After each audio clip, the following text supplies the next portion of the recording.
How hard Geometry Dash actually is, full analysis by Mdog5. This is a video that was recommended in my Discord, not once, but twice. And also a lot of people upvoted it. It's like the most requested video for me to react to. And it is 2 hours long. The longest video I've reacted to, I think, is maybe like, I think the Vernosis video is maybe like 30, 40 minutes. And on average, when I react to even just a 10-minute video, I end up yapping for 30 or 40 minutes. So I don't know how much I'm going to yap during this video. We're going to find out together if me reacting to videos this long is actually well advised or not. Basically, that's all to say, if the video for this flops on YouTube and Spotify, I will probably never react to a video this long again. So you better hope. You better hope that algorithmically this video performs, because, or at bare minimum, hopefully this video is good. I'm guessing that since it has so many views and it's so long, I haven't watched many videos that are 2 hours long on YouTube. I would suppose it is all gas, all killer, no filler. That is my hope. Also, before I jump into it, I do want to say, I think that this is just highlighting the difficulty of Geometry Dash. I don't think it's going to be gatekeepy. One of my least favorite things about games is when one member of a games community is like, my game's harder than yours. No, my game's harder than yours. I think that's annoying.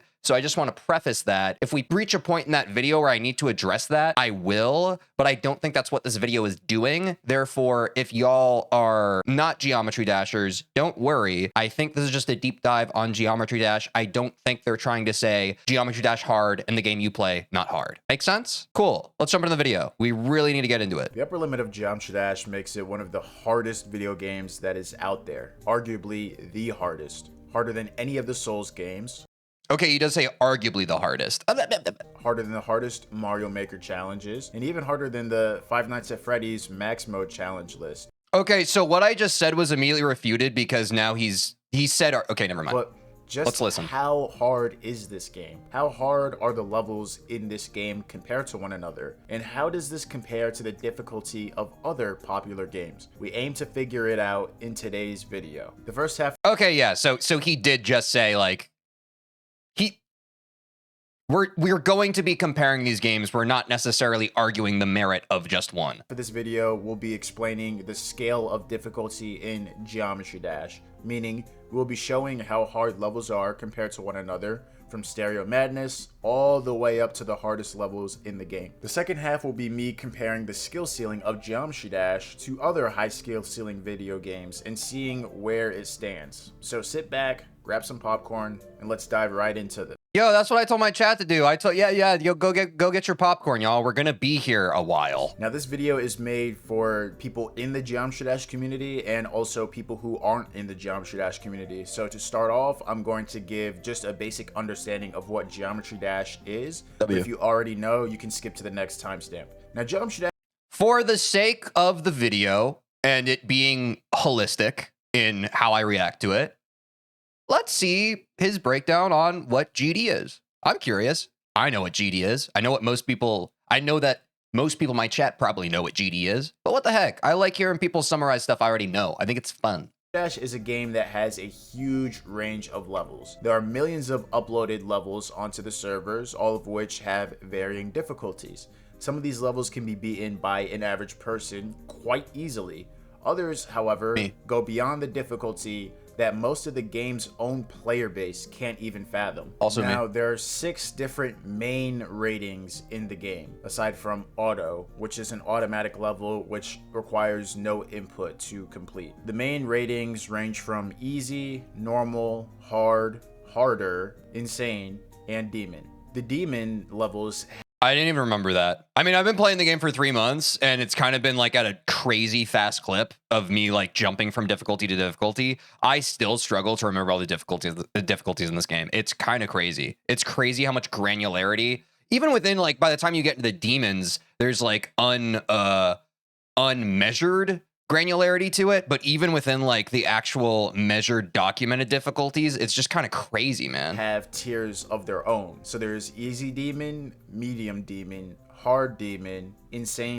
For Teej, it's all auto. He just stares at the screen and the inputs go automatically because of the aura, basically. Demon and extreme demon. Because extreme demon is the upper limit of difficulty with thousands of extreme demons, there's no surprise that extreme demons exist on a scale of their own. Dude, I want to get there so bad. I can't wait till I get to extreme demons.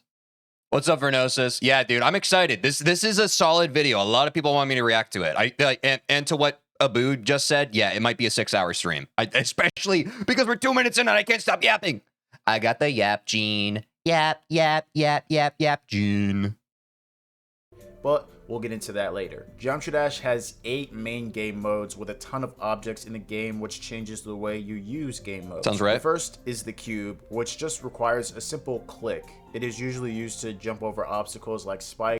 Technically, every game mode in the game requires a simple click. If you think about it.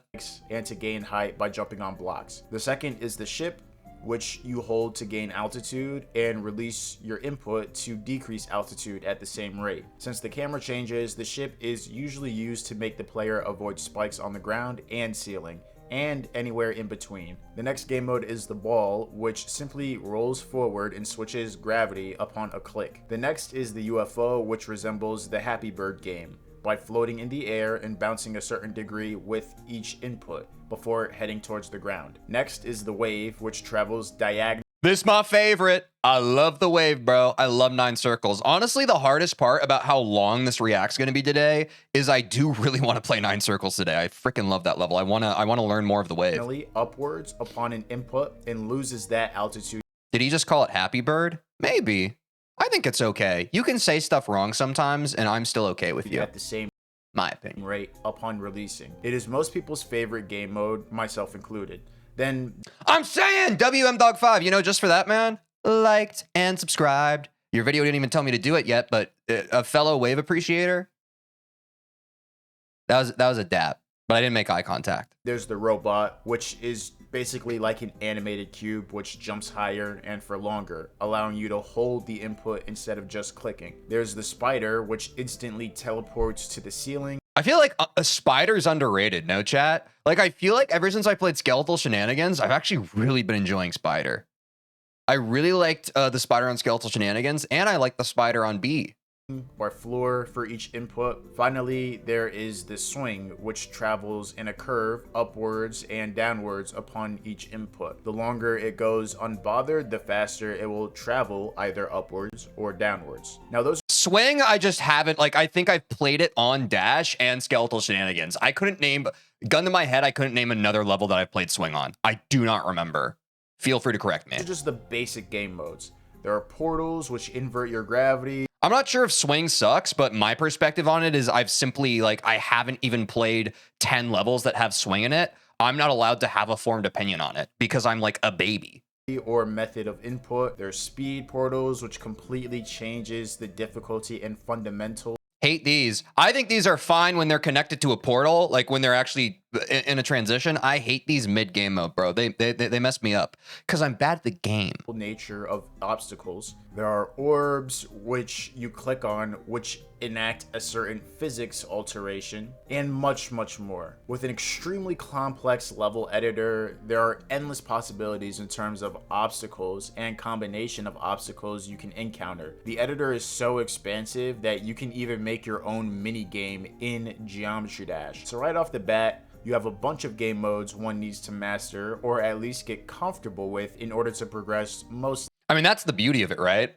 Like, I know we talked about this a bit in the RobTop video, but it's like the video or the game that RobTop was inspired by to make Geometry Dash, that had the one like cube game mode, I think, right? The Impossible game or whatever. And that was what a lot of people in chat were talking about. They're just like, well, you know, he added all the new game modes in it.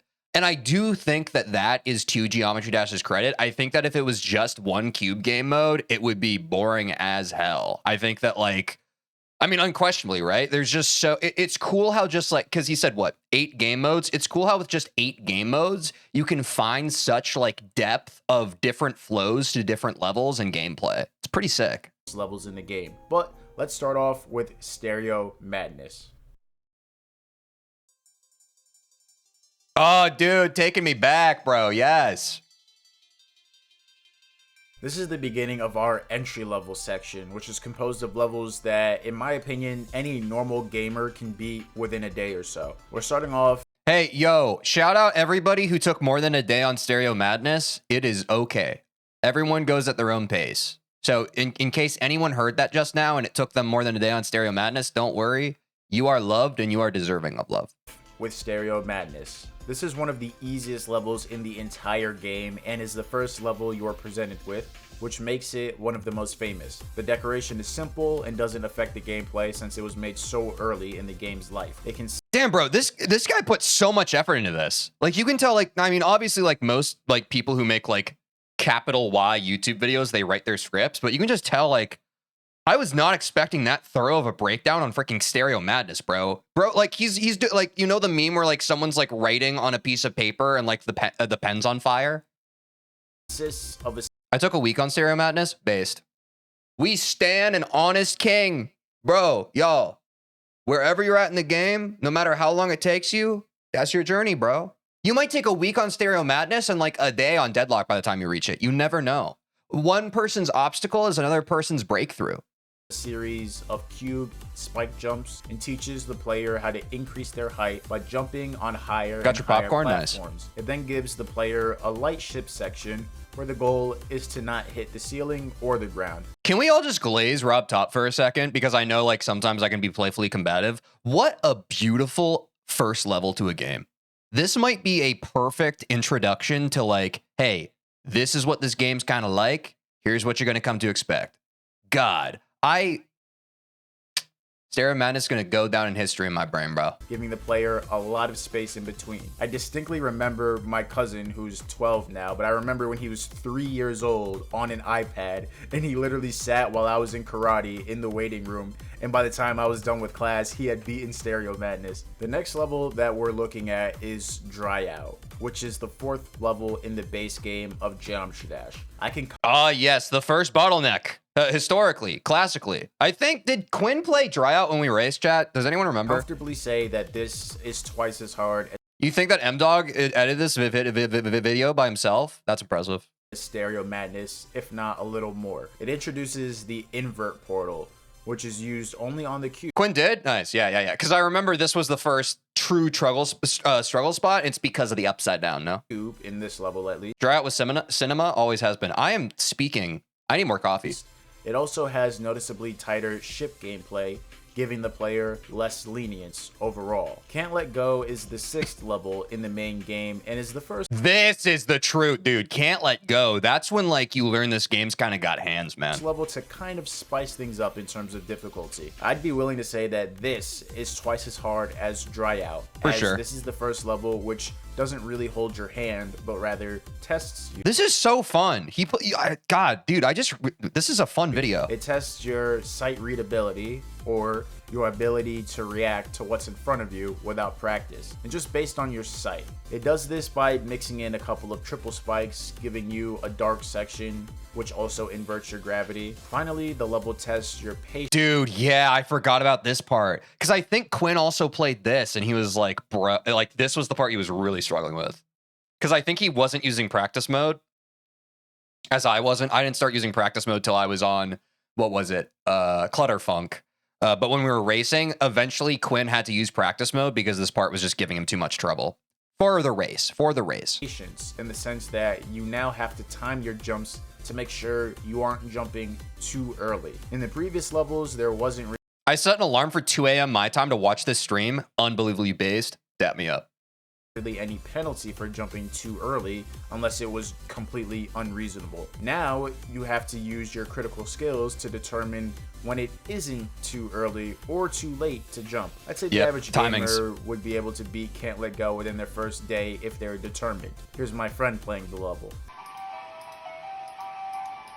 Dude, the double screen. There's no fucking way.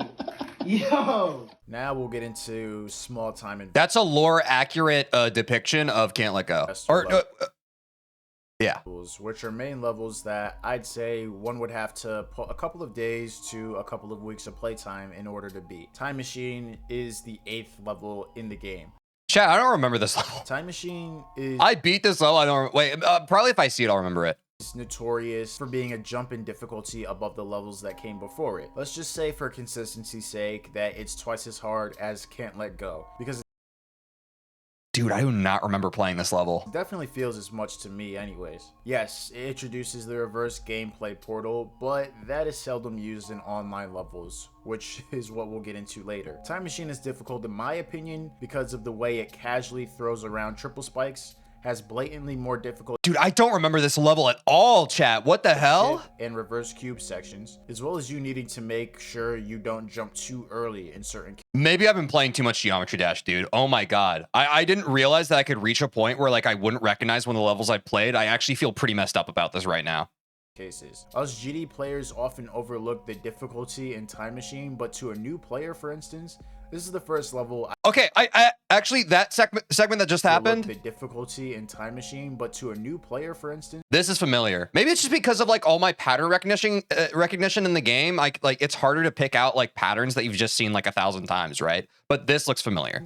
this is the first level I would say one would have to actually grind in order to beat. The next level I want to point out is Cycles. This is a bit harder than Time Machine, but not too Cycles, even Doggy struggles on Cycles. much harder. This is because it introduces a new game mode, the ball. But honestly, the ball parts aren't too difficult in this level. It's again how the cube sections casually throws around triple spikes and obstacles which make you time your jumps on both ends of the Impossible spectrum, timing. meaning making sure your jumps aren't too early or too late. Then you have inverted ship gameplay sections, which requires an increase of skill to pass consistently. Bro, yeah, doing this for the first time, that was tough, bro. This was tough as nails. It also introduces the flipped to normal gravity concept with the ship, which is something you'll see a lot in online levels. Oh my gosh. W! Let me see that work. Ooh, 3 coins too? I feel like exhausted, but I feel like I achieved something great. Yeah, because you did. Electrodynamics. Let's get into the 15th level, Electrodynamics. It's a considerable step up. Dude, no. Considerable step up is an understatement, bro. This, if Geometry Dash has any kind of like final boss to you dipping your toes out of the tutorial section of this game, it's this freaking level, bro. This level's got hands. As I've skipped some levels in between cycles and this. Now to make one thing known while I'm doing these scalings, I'm less so. Oh, wait, is he going in order? Because he skipped over Clutterfunk, right? I went in difficulty order, not in release order. So Calculating the ease of which some people will be able to do this. Secret Demon? Yeah, that's what people say. I don't think it's quite an easy demon, but dude, it is a steep climb in skill from anything you've done up to it. And rather a reasonable approximation of level difficulty compared to the other. Let's say someone who jumps from cycles to electrodynamics, for instance, will have a harder time beating electrodynamics than someone who has played all 14 levels leading up to electrodynamics. I'm more so rating the difficulty of a level based on how complex the obstacles, clicks, and concepts that specific level holds. That being said, electrodynamics is again a jump in difficulty. Let's say it's at least twice as hard as cycles and maybe a bit more. That's valid. As you can see, we are a couple of updates in the future, giving us new decorations and block designs. The most notable thing about electrodynamics is the speed increase. Now players will have to get used to increasing the speed and frequency of their clicks. But we love going fast, right, chat? That's why we dash. We love going fast. The cube sections aren't that bad compared to what was previously shown, especially if one were to play the levels in between cycles and electrodynamics. Where It is crazy seeing these RobTop levels and just realizing how much slower they are than the higher level demons that I've already played. It's crazy. Picks up is the speed. Because when I was playing them, it felt like, you know, and now it's just like, boop, boop, boop, boop, boop, boop. But that, we talked about that a million times on stream. That's just the what is it, hedonic treadmill of humanity. Like you just adjust to stuff so fast. It's crazy. Speed increase in the ship sections, forcing the player to develop a decent amount of control over the ship. This is because the level now forces you to curve your ship movements, swaying up and down to dodge obstacles. Then there's the UFO, which you must have a baseline understanding of how— Dude, yeah, this part, oh my god. This part low-key feels like an easy demon. it works in order to comfortably get past the section. And then there's the triple speed sight read testing towards the second half of the level. You're now able to jump over— Oh yeah, dude. Dude, electrodynamics is so hard. quad spikes, which shows the concept of how speed, fundamentally changes your gameplay, as it's basically impossible to clear a quad spike on the default speed. Electrodynamics really tests. When I was 12, I would write emails to RobTop saying to rate electrodynamics as a demon. Player, forcing a It's new crazy. player to actually practice and I know a lot of people feel that passionate about it, but that is insane. learn the level before playing it from 0% and remember the parts. This is because the sight reading is on a whole new level, and overall, this level tests you in ways you haven't been tested before. Here's YouTuber Koryex Kenshin beating electrodynamics. Yes! Oh my goodness! Same. Another lore accurate reaction to beating electrodynamics. Feel that. Hexagon Force Also, W Legend of Zelda shirt. is the player's first run-in with awkward gameplay, which, surprise surprise, is a thing a lot of online levels have. Just wait until you start playing map packs. This level introduces Map packs? What are map packs again, chat? I have never played them. slopes and And I'm afraid of when I hear phrases I don't know. duels. Dual ships, dual balls, and dual cubes. The slopes make gameplay feel less natural, and with the need to not click Don't play them ever. We don't talk about map packs. on some and click on the peak of others, it can get They are hot garbage. That's what they are. Okay, well, that's what my chat's saying. If you're watching the video right now, get in the comments. If you have a different opinion on map packs, get in the comments. confusing. Also, you have to be aware of how each duel interacts, specifically by dodging obstacles with one cube, waiting a split second for it to reset, then dodging the obstacles with the other game mode. Even though they have the same obstacles, for the reason previously mentioned, technically the first duel a player ever encounters is asymmetrical, which are more complex than symmetrical duels. But dude, I love Hexagon Force. God, Hexagon Force was my first love.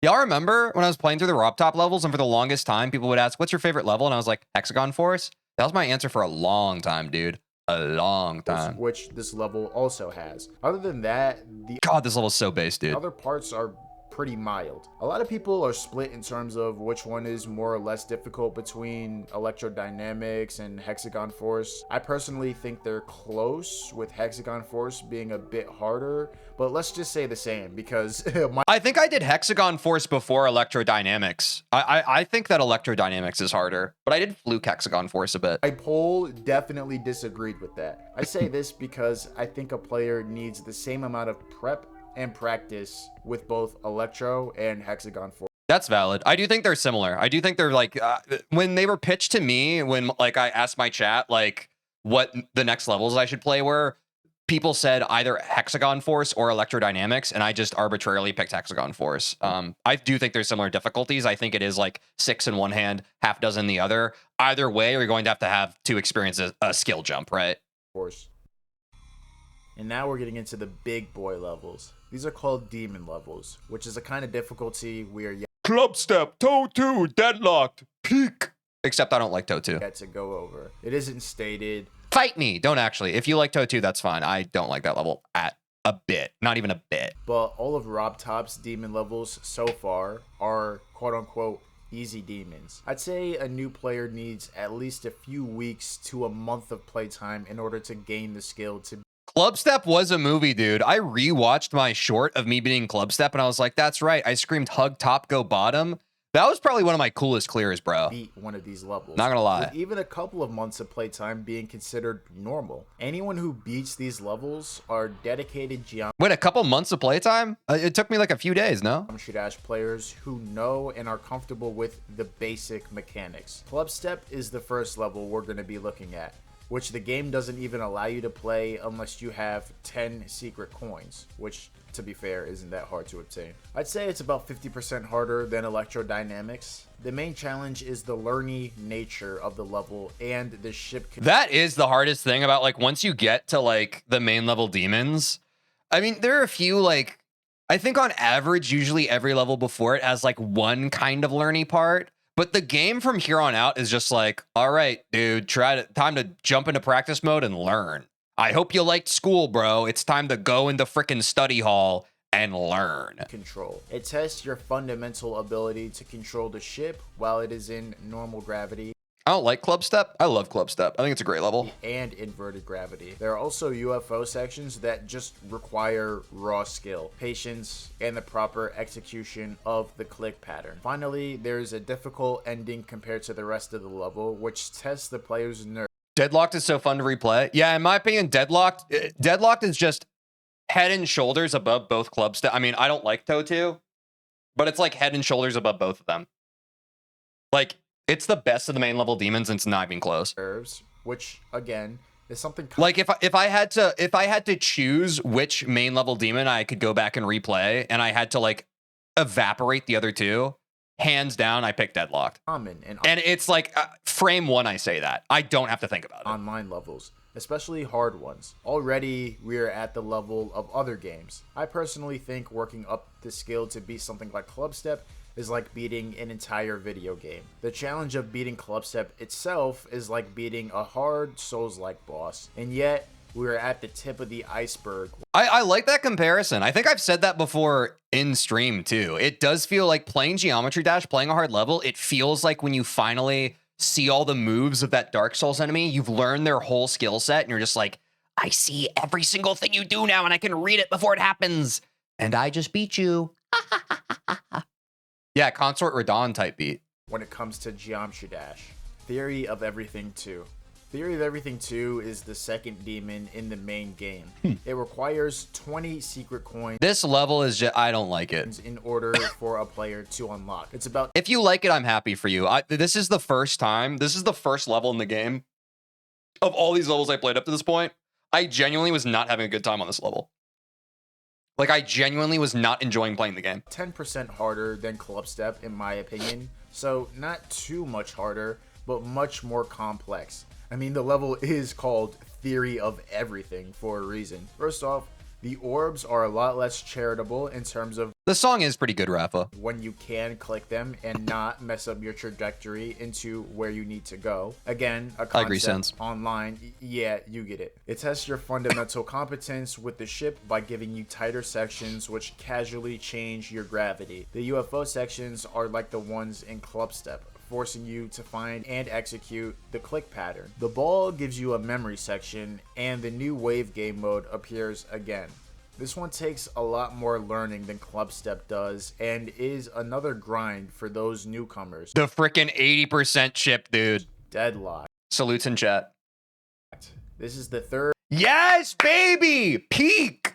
When you start playing the game, this is the whole... Well, actually, a lot of people just full on skip the main level demons, which I do think is crazy. I do think if someone were getting into Geometry Dash, I would recommend for them, you should go through all the main levels. Because the progression of the main levels in terms of difficulty ladder is so satisfying, dude. I mean, I know people want to get into online levels as fast as possible, but I do think, like, I'm really glad that I played all the main levels before getting into online levels, because I feel like I wouldn't be able to appreciate each of the main levels as much as I am able to, because I put my head down and I worked all the way up through Deadlocked, beat Deadlocked, and honestly, that whole experience from front to back was one of my favorite gaming experiences of my whole life, and I have played tens of thousands of hours of video games. You know what I'm saying?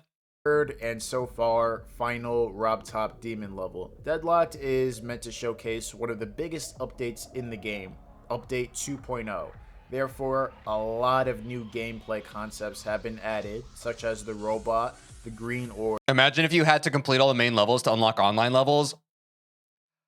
It would be cool if that was like an option you could toggle on. Like that, like just like not to completely gatekeep people from being able to play it, but just like if you want that little gamification in your game, you can like flick the switch and then it's like, ooh, and there's like a little progress bar or whatever.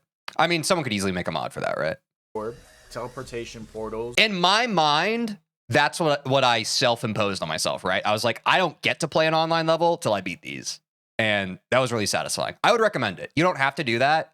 But if you haven't beaten all the main levels yet, or like you're super early on in the game, I would recommend doing that before doing online levels, because that was really fun. And moving objects, just to name a few. Out of the 3 RobTop demons, this is widely known and accepted as the hardest one, with a GDDL rating of 5. meaning Geometry Dash Demon Ladder, which tracks the difficulty of demons of the same rating. I think it's useful for easy all the way up to entry level extremes, and then the demon list does a better job of rating the difficulty from there. The pre-drop isn't anything too bad, just a bit harder than Theory of Everything 2's pre-drop, but the same concept of memorizing which orbs won't do you harm. Dude, it's just like you know that YouTube channel, Every Frame a Painting, where they like break down movies and they're just like, they set up this shot, it looks so cool. Maybe some people know that, maybe you don't. Every inch of this level, I wish I could tattoo it onto my brain. I love it so much. I could look at it every single day. And such is still present. Then the drop wave is a big step up. It's freaking très magnifique. Would you react to non-GD videos as well? Absolutely. That's the plan. I would love to react to any kind of video under the sun. Y'all drop videos on my Discord. Y'all upvote it if you think it's a video that you want to see me react to. We'll send it. Up from anything prior. A triple speed wave corridor. Deserve deadlock glaze? Dude, I which love it. Then inverts your click pattern, then reverts it for a ship transition. I mean, after doing this and beating the level in almost 2 times speed, I'm used to it, but I can only imagine how hard this concept is to those first coming across it. Then you have the ship and UFO with moving objects. You get your feet wet with teleportation portals by learning the click pattern of the mini ball. Then you come across an easier cube and robot section. After this is a fiery cave section, which first forces you to demonstrate competence with the tight ship and inverted ship gameplay, mixing in the teleportation portals. Then there's a boss fight, which requires you to dodge laser beams from an otherwise spacious UFO section. Then there's the infamous dual wave at the second drop, and then a memory. Yeah, I mean, learning that wave section, that was like, I mean, I think there's no way to cut that. That is a lot of people just like sitting down, locking in, and you're just putting the reps up, right? You're putting the weight up. Ship section. The level then dies down and ends off easy. You sent a 3-hour video? All right, man. I mean, I'm down to send it. We're going to have to see how this freaking 2-hour video performs first in the algorithm. You feel me? Deadlocked is a good... But I'm up for it. If the algorithm likes these longer React videos, I'm up for it. 50% harder than club step. The heart is willing. The cold, hard algorithm overlord that we all worship, I have to see what it thinks of it. For reference, club step is a tier 3 easy demon on the GDDL. So those are the main levels. Of course, not all of them. I didn't include those that I didn't think posed a significant jump in difficulty or taught new mechanics. Once a player moves on from RobTop levels, they're probably either going to map packs or gauntlets. Please don't do... Which is funny because I did neither. I immediately jumped into online levels. But that's because, again, as a player, I'm addicted to the new hardest. I just like... I love it. I love pushing my limits. I feel like not pushing my limits is a waste of my time. It's okay if you play games and like map packs and gauntlets or whatever for fun or whatever, or like if that's intrinsically challenging to you. I just like sending new hardest, bro. Map packs. Map packs are a pack or collection of 3 user-created levels. Yeah, Evernote says, watch time is king. We'll see. We'll see. I'm managing my expectations.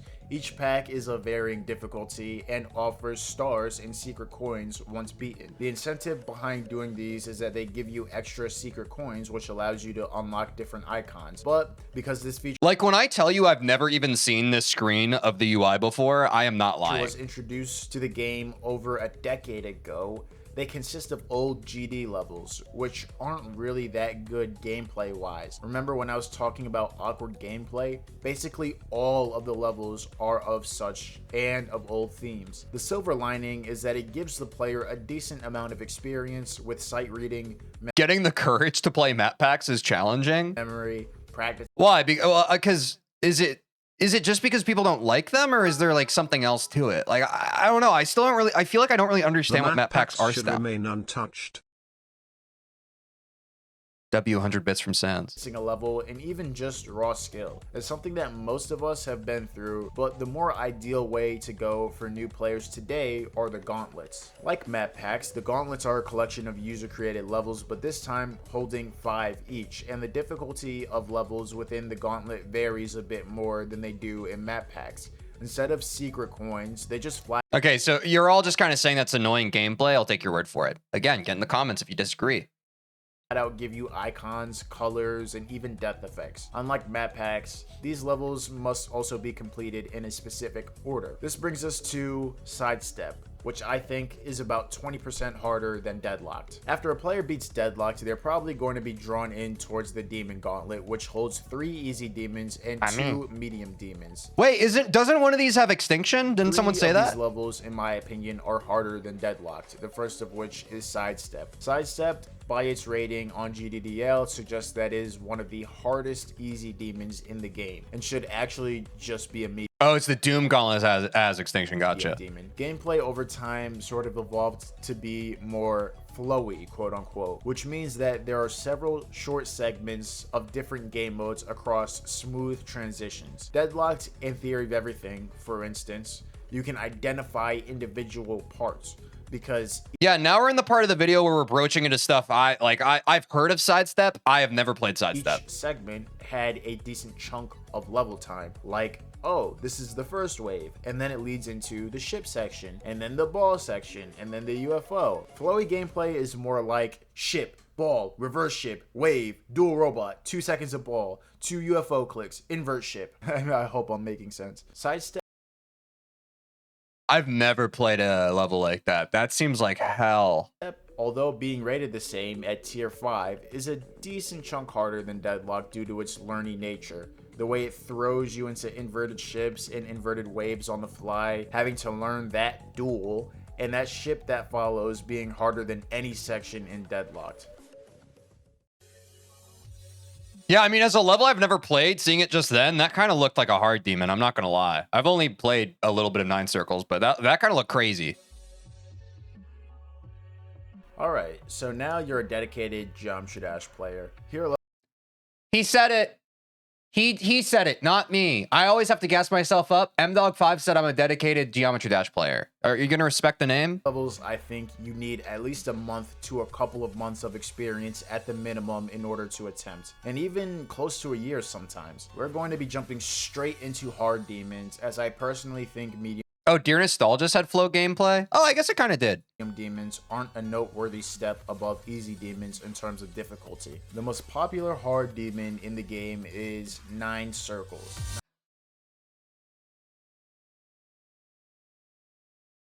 Look down below, chat. Look at the level I'm currently playing. He said the word. Sorry, Jonathan GD. It ain't Future Funk.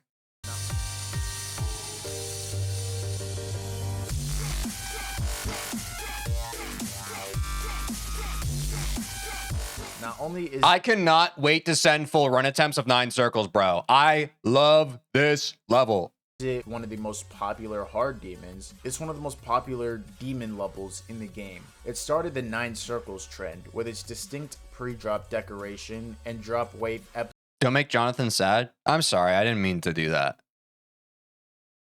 I haven't played Future Funk. I'm sure it's a great level. epilepsy colors flash. 9 Circles starts off with a decently tame cube section. It leads you into a tight ship section and a tight memory ball section. The drop wave is the most famous part of the level. For a hard demon, the wave section isn't that tight, but it's made up for by the fact Bro, it's pretty tight for me. For someone who's never been in there before, it's pretty tight for me. visibility is not only poor, but impeding you due to the flashing colors. The level dies down with a tight cube section. In terms of hard demons, I'm not gonna lie, 9 Circles is an easy one. But as far as what we've previously Corn rot, nice. gone over, I do think 9 Circles is Wild statement, pause, what? over twice as hard as Deadlocked. The GDDL rating is over Did I lie? twice as high, and I'd say it's accurate and approximately is twice as hard as Sidestep. 2 popular levels that are on the hard end of the hard demon spectrum are Fairy Dust and Forest Temple. Fairy Dust is I have not heard of Fairy. Actually, I think someone may have mentioned Fairy Dust before, but I have heard Forest Temple primarily in my chat. People are always like, do not play Forest Temple. Thoughts, chat? Because I know that chat is an amorphous blob depending on who is currently in it. What do y'all think right now about Forest Temple? Would love to hear your one of the thoughts. first new iterations of the 9 Circles trend, following the same level format with a dark purple It's perfectly fine. It's peak. Look at that. My chat can have a fully different personality based on who's currently in it. The more you know. and pink color scheme. The wave sections have tight obstacles and is overall more complex than 9 Circles, and is an obvious step up in difficulty. It is rated at tier 14, while 9 Circles is rated at tier 11. As for Forest Temple, created by I don't think I'm gonna play Forest. Oh, this is by Michigan. I've heard about Michigan. the late player and creator I hate Michigan levels. I feel like some people would fight you for saying that. So that was very brave. Michigan, who was one of the first #1 players in the game, is a test of skill for Tej, do you plan on doing an out of context compilation of yourself? No, but if someone else wants to do that and upload it and tag me, all game modes. I support you. Whoops, I accidentally went full screen. It is also a tier 14 level, which is Zelda themed. It starts off with a challenging cube section with creative obstacles meshing together triple spikes and ground blocks, often switching between inverted and Honestly, the design looks kind of sick, no? Dude, the black and the specific kind of like jadish green, I don't know, bro. It looks kind of hard. Like hard as in like cool, not hard as in this is difficult. normal gravity. Then it leads you into a UFO section, which if you thought the Dude, I love these colors. Dude, like that. Do y'all ever just see a color scheme and you're like, ugh, the ooey gooey. Ah, nice, bro.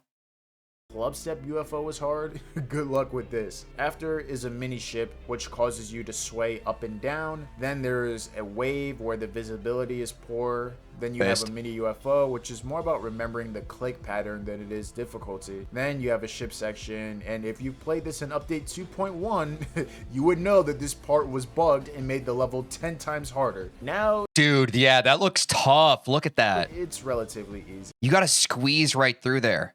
The level gives you a robot and then a ball section before ending off with a cube similar to the one in the beginning with some fake walls. Overall, this Ooh, I don't think I've played a level with fake walls. I could see how that could be is tilting. probably Michigan's most popular level and is the epitome of a hard demon. Now we're gonna get I played this in 2.1. Okay, so it was brutal with the bugs. into Insane Demons, which are the levels right Insane Demons. As a reminder, y'all, after I beat 9 Circles, I'm jumping to Magma Bound. underneath Oh, 9 Circles is fake walls? Never mind, I'm a liar. Extreme Demons. I'm a cat and a liar and a fraud. I'd say it would take a new player around a couple of months to a year of playtime and experience in order to beat levels of this difficult. You think it's going to take me a couple months to a year to be able to beat Magma Bound? We shall see, Mdog5. Levels like Deadlocked and Clubstep is light work compared to these. And Vortrox just beat Magma Bound? Wait, like as a hardest? for someone who has the skill to beat one, they probably Are you really jumping to Magma Bound? Yeah. What made you decide on Magma Bound? It's the most popularly rated Insane Demon. And I like playing popular levels because the more popular a level is, the more people want to watch it. Not as a hardest, you just beat it. Oh, well, W Vortrox. W4 trucks. find levels like Clubstep and Deadlocked easy by now. Wait, we've already watched 23 minutes of this video, chat. Time flies when you're having fun. Of course, we're gonna go over the most popular Insane Demon, my personal favorite Insane Demon, and the first one I've ever beaten, and that is Supersonic. At tier 17, Have I heard of Supersonic before? Dude, it's hard to keep it all straight. Supersonic, Sonic Wave, Wave Dash, Waveity, Wave Bank. There's so many names that overlap in this it game. is an undeniable step up from the likes of 9 Circles and Fairy Dust. In my personal opinion, this is over twice the difficulty of 9 Circles due to its mix of complexity and raw skill. I'll rank it as 65% harder due to this poll of mine disagreeing. So we'll just go with the tier rating system. I mean, but overall, this level is not sweet. It starts off as a ship section, which switches from normal to Bro, why did I stop playing GD? Hey, that's on you, King. You gotta get back on that. flipped gravity, while having to deal with entering the portals at an awkward angle. The next wave section is pretty wide open. The mini UFO Wait, but there was an X there. He wasn't supposed to go that way. Why did he just do that? He broke the rules of the level that was designed. that follows requires a click pattern, but isn't too difficult. The visibility is poor in that section, though, I will admit. The next sections, you have to deal with timings, forcing you to a specific portion of the The level just straight up lies to you? Why? orb to line you up correctly for the It's a fake X path? next obstacle. This is a concept harder levels will take to the absolute That seems a bit unfair. extreme. Then there is a wave section testing your raw skill. I like this color scheme too. I love black with this shade of green with this kind of like pinkish magenta. Dude, oh my God. Wait. This is nice, bro. I want to live in this color scheme. The following section is a slow and tight ship section, which leads to a 3x speed wave section and upside down, and then nasty duel, which is pretty complex. The duel brings you into another duel, which is infamous for giving you a bad transition into the next part. The level then has you perform some semi-advanced wave gameplay compared to what we've gone over previously. It switches back and forth from normal to mini wave, and then you get a memory ball inspired by the one in Theory of Everything 2, except there is no visual difference between the real and fake blocks. The final part is one of the hardest in the level, mixing orbs with portals so you can counteract the physics of the portal, allowing you to progress into the next part. Never mind the fact that there are some fake orbs as well. The last part is a tight and awkward ship section, which is like the concept of the very first part, but This looks much normal. harder. When Supersonic came out, The last ship section looked normal. Everything else fried my brain. it showed what a hard and complex level looks like, and beating it was no easy feat. Alex Payne 24 made a video completing this level, which currently has 4 million views on YouTube. Do you think he called himself Alex Payne because he was in pain when he played this level? Some other noteworthy insane demons include Windy Landscape, which is a bit easier than Supersonic, known for its Do you guys like that joke I made 5 seconds ago? Yes, thank you. light music and complex yet fun gameplay. Now let's take a look at our rankings. In a viral Geometry Dash video, Vortrox explains how Space UK's first demon level was Decode and how his second Should I react to a Vortrox video? I've literally never watched a Vortrox video before. Does he make good videos? was Windy Landscape. Popular YouTuber Moist Critical, who was reacting to that video, said he had no idea what that means. No, don't, all caps. Okay, I never will. Now, I want you to guess what his second demon was. Probably the Nightmare or the Lightning Road, right? Wrong. His second demon was freaking Windy Landscape, an insane demon. And right after that, he got a quote-unquote 77% fail. So here's the picture. Decode is an easy demon with a tier 4 rating, which means it's easier than Deadlocked. And Windy Landscape is slightly easier than Supersonic. So here's the difference in scales. Yeah, that's a big difference in difficulty. It turns out that Space UK was a hacker, and it was one of the biggest scandals in John. Whoa, whoa, whoa, hold the phone. Someone put their foot on the brake and take it off the gas pedal. Space UK was a hacker? Dash history. But if that jump from Decode to Windy Landscape was made, that's pretty fucking impressive. For reference, Decode has a harder sequel level called Decode X, which is a hard demon, meaning its harder sequel level isn't even as hard as Windy Landscape. Guys, I was sorry. I was farming. Yeah, okay, some people got it. Sorry, we have some friends on the spectrum in our chat, which we love, but that was a joke. Okay, most people are, I think I got one guide. I will react to a Vortrox video at some point. Y'all, drop some Vortrox videos in the Discord that you think I should react to. I would love to, because I've hopped into a few of his streams, and I think he's very articulate, and he has like a good vibe to him. I just haven't watched any of his videos. I would love to see the best that he has to offer, according to y'all. Then there's Acropolis, made by Zobros, the same creator of 9 Circles. This is one of my least favorite insane demons, by the way. That aside, Acropolis is about the same difficulty as Supersonic, both being rated at tier 17. It's known for its slow, claustrophobic gameplay, and it's a test of raw skill, patience, consistency, and nerve control at the final wave. Then there's Ultrasonic, the sequel of Supersonic. Although given the same rating at Insane Demon, this is a step up from Supersonic with more advanced and complex parts, faster pace. Why do so many levels have Sonic in the name? Is it their favorite fast food joint? Gameplay and new concepts like the swing copter. The last Insane I feel like Sonic always makes me feel ill when I haven't eaten it in years. Demon level will go I've never seen this level. over is Is there a Sonic series? Oh, he may have said that and I was just ADHD, not really paying attention. Ice Carbon Diablo X. Really big series, I see. They just really Here like is blue where we can hedgehogs. Finally, That's funny. get into the history of the hardest levels in the game. Back when it was released, it was seen as Oh, wait. impossible. Oh. I thought there was a section, the tough stuff, the real deal. Wait, no, this is good because I don't know a lot about the history of hard levels. This is actually, wait, this is a multifaceted video. So I'm going to learn about like some of the progression through the game past where I've already progressed through the game. I mean, obviously we've already been in a few levels that I don't know and I haven't played yet, but that's this is nice. This is like it's historical as well as educational. And some of you would argue that that's redundant what I just said. And to that I say, let me say the words that come out of my mouth.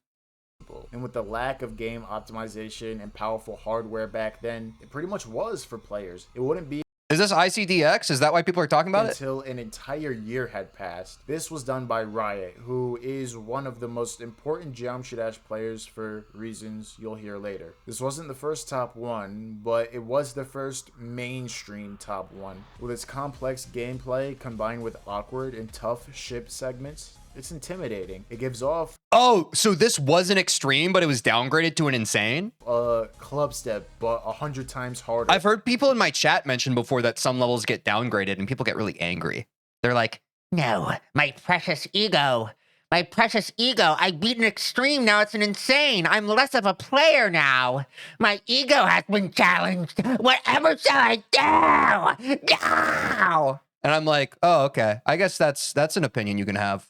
kind Or you can just be happy that you even played the level and beat it. I feel like that would be pretty cool. of vibe. Nowadays, it goes in and out from being considered an extreme and insane demon, but let's get me started.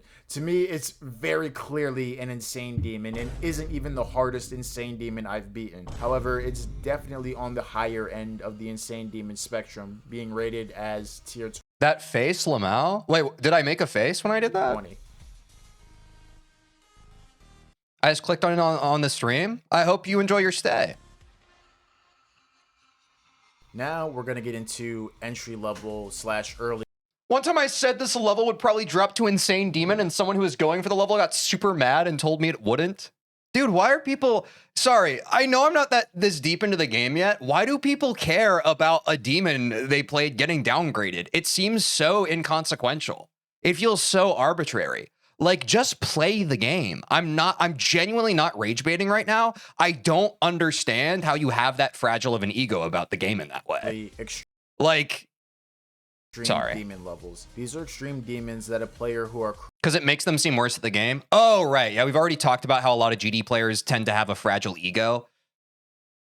They could just focus on playing a harder level, but instead they want the crowning achievement so they never have to put any more effort into the game. Right, that makes sense.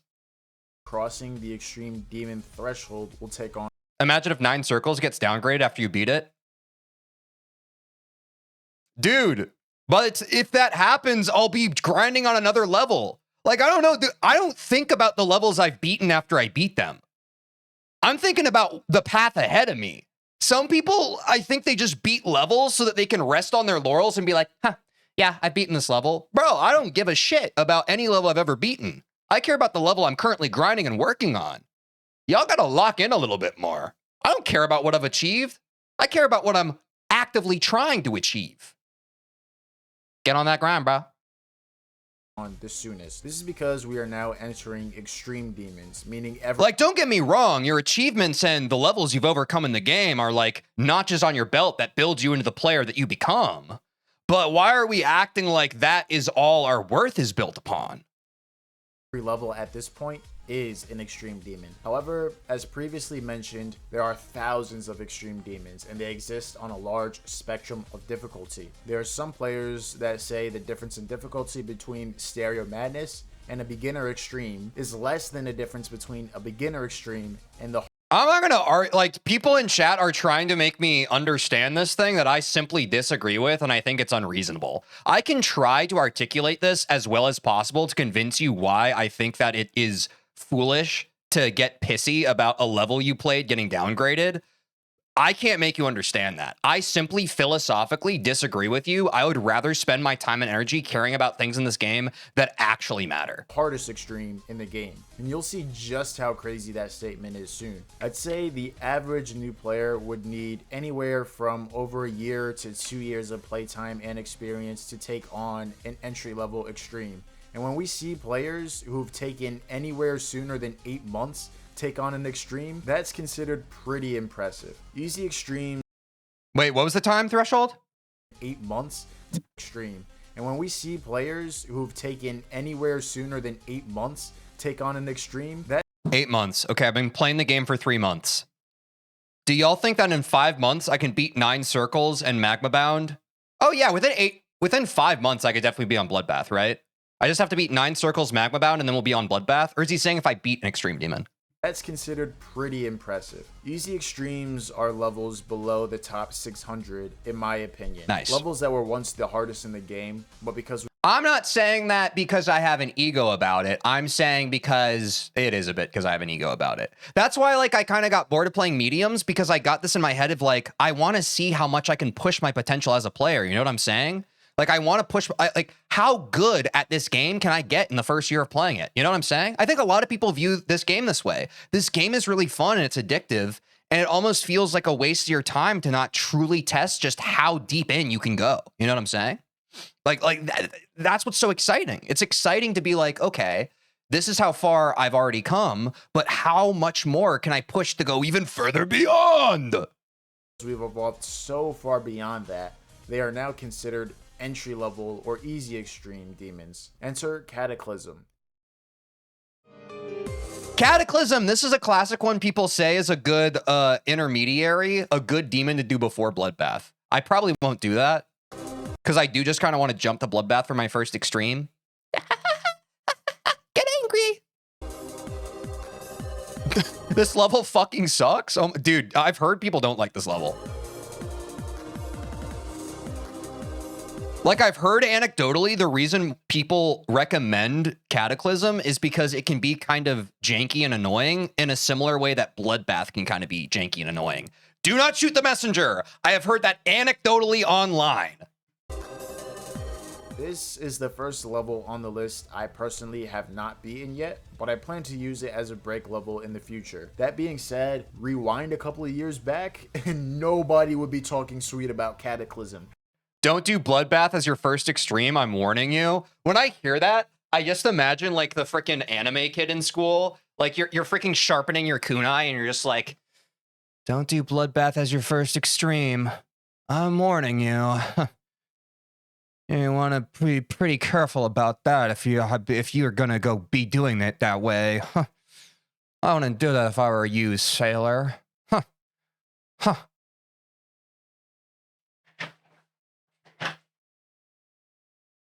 Many people have tried to doubt me. Instead of me using it as a break level, it would probably be the hardest thing that I could do in any game. We are well past the point of games like Elden Ring. No, I didn't mean it like that. No, I'm sure you didn't. I just wanted to let you know, like, it's fun to, like, do voices and act sometimes. But I'm sure you didn't mean it that way. Ring, Cuphead, Dark Souls, Five Nights at Freddy's 5020, and so on. This is real life difficult. In update 1.9, a level called Cataclysm hit Geometry Dash.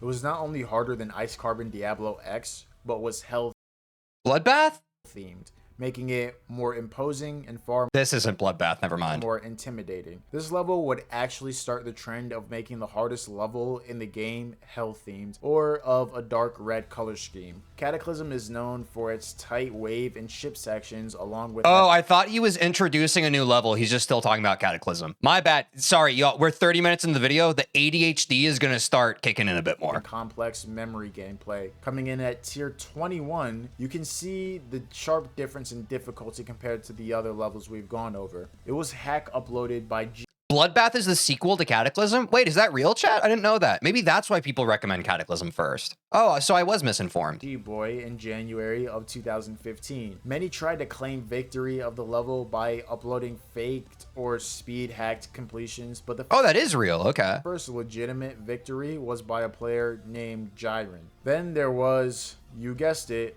Riot, and another player named San. I did not guess it because I don't know who Riot is. Who's Riot, chat? Storm. These were the top players back in the day. But Wait, did he say Brainstorm? another player named Sandstorm. Dude, I'm sorry. Like, my brain has trouble processing this. These were the top players back in the day. Before all of them, though. Oh, he literally just said in the video. So Riot was the OG go? I see. Okay. And he verified Bloodbath. Okay, wait, do you think someone in chat before said that Riot verified Bloodbath? Okay. Was a player named Cyclic, who later turned out to be a hacker. But at the time, he was also deemed as a respectable top player who beat Cataclysm before all of the aforementioned players. I did not know about that So chance. Thank you. Cataclysm had its victors by May of 2015. Riot is the LeBron James of Geometry Dash, basically. I thought I was the LeBron James. But like when LeBron James was 2 years old and hadn't played basketball yet. Thoughts? It's okay to disagree. It's fine. Right after Riot beat the level, he, along with other famous players and creators, made a level heavily inspired by Cataclysm, only much harder. This level turned out to be one of the most popular and important Geometry Dash levels of all time. And this level is, of Riot basically was the OG Zoink. That makes sense. course, Bloodbath. I knew it! I said Bloodbath like 5 minutes ago. Oh my god! Bro, who's under the table? Sorry. A lot of people, like when I react in my shorts, they say that comment, and sorry, I stole it.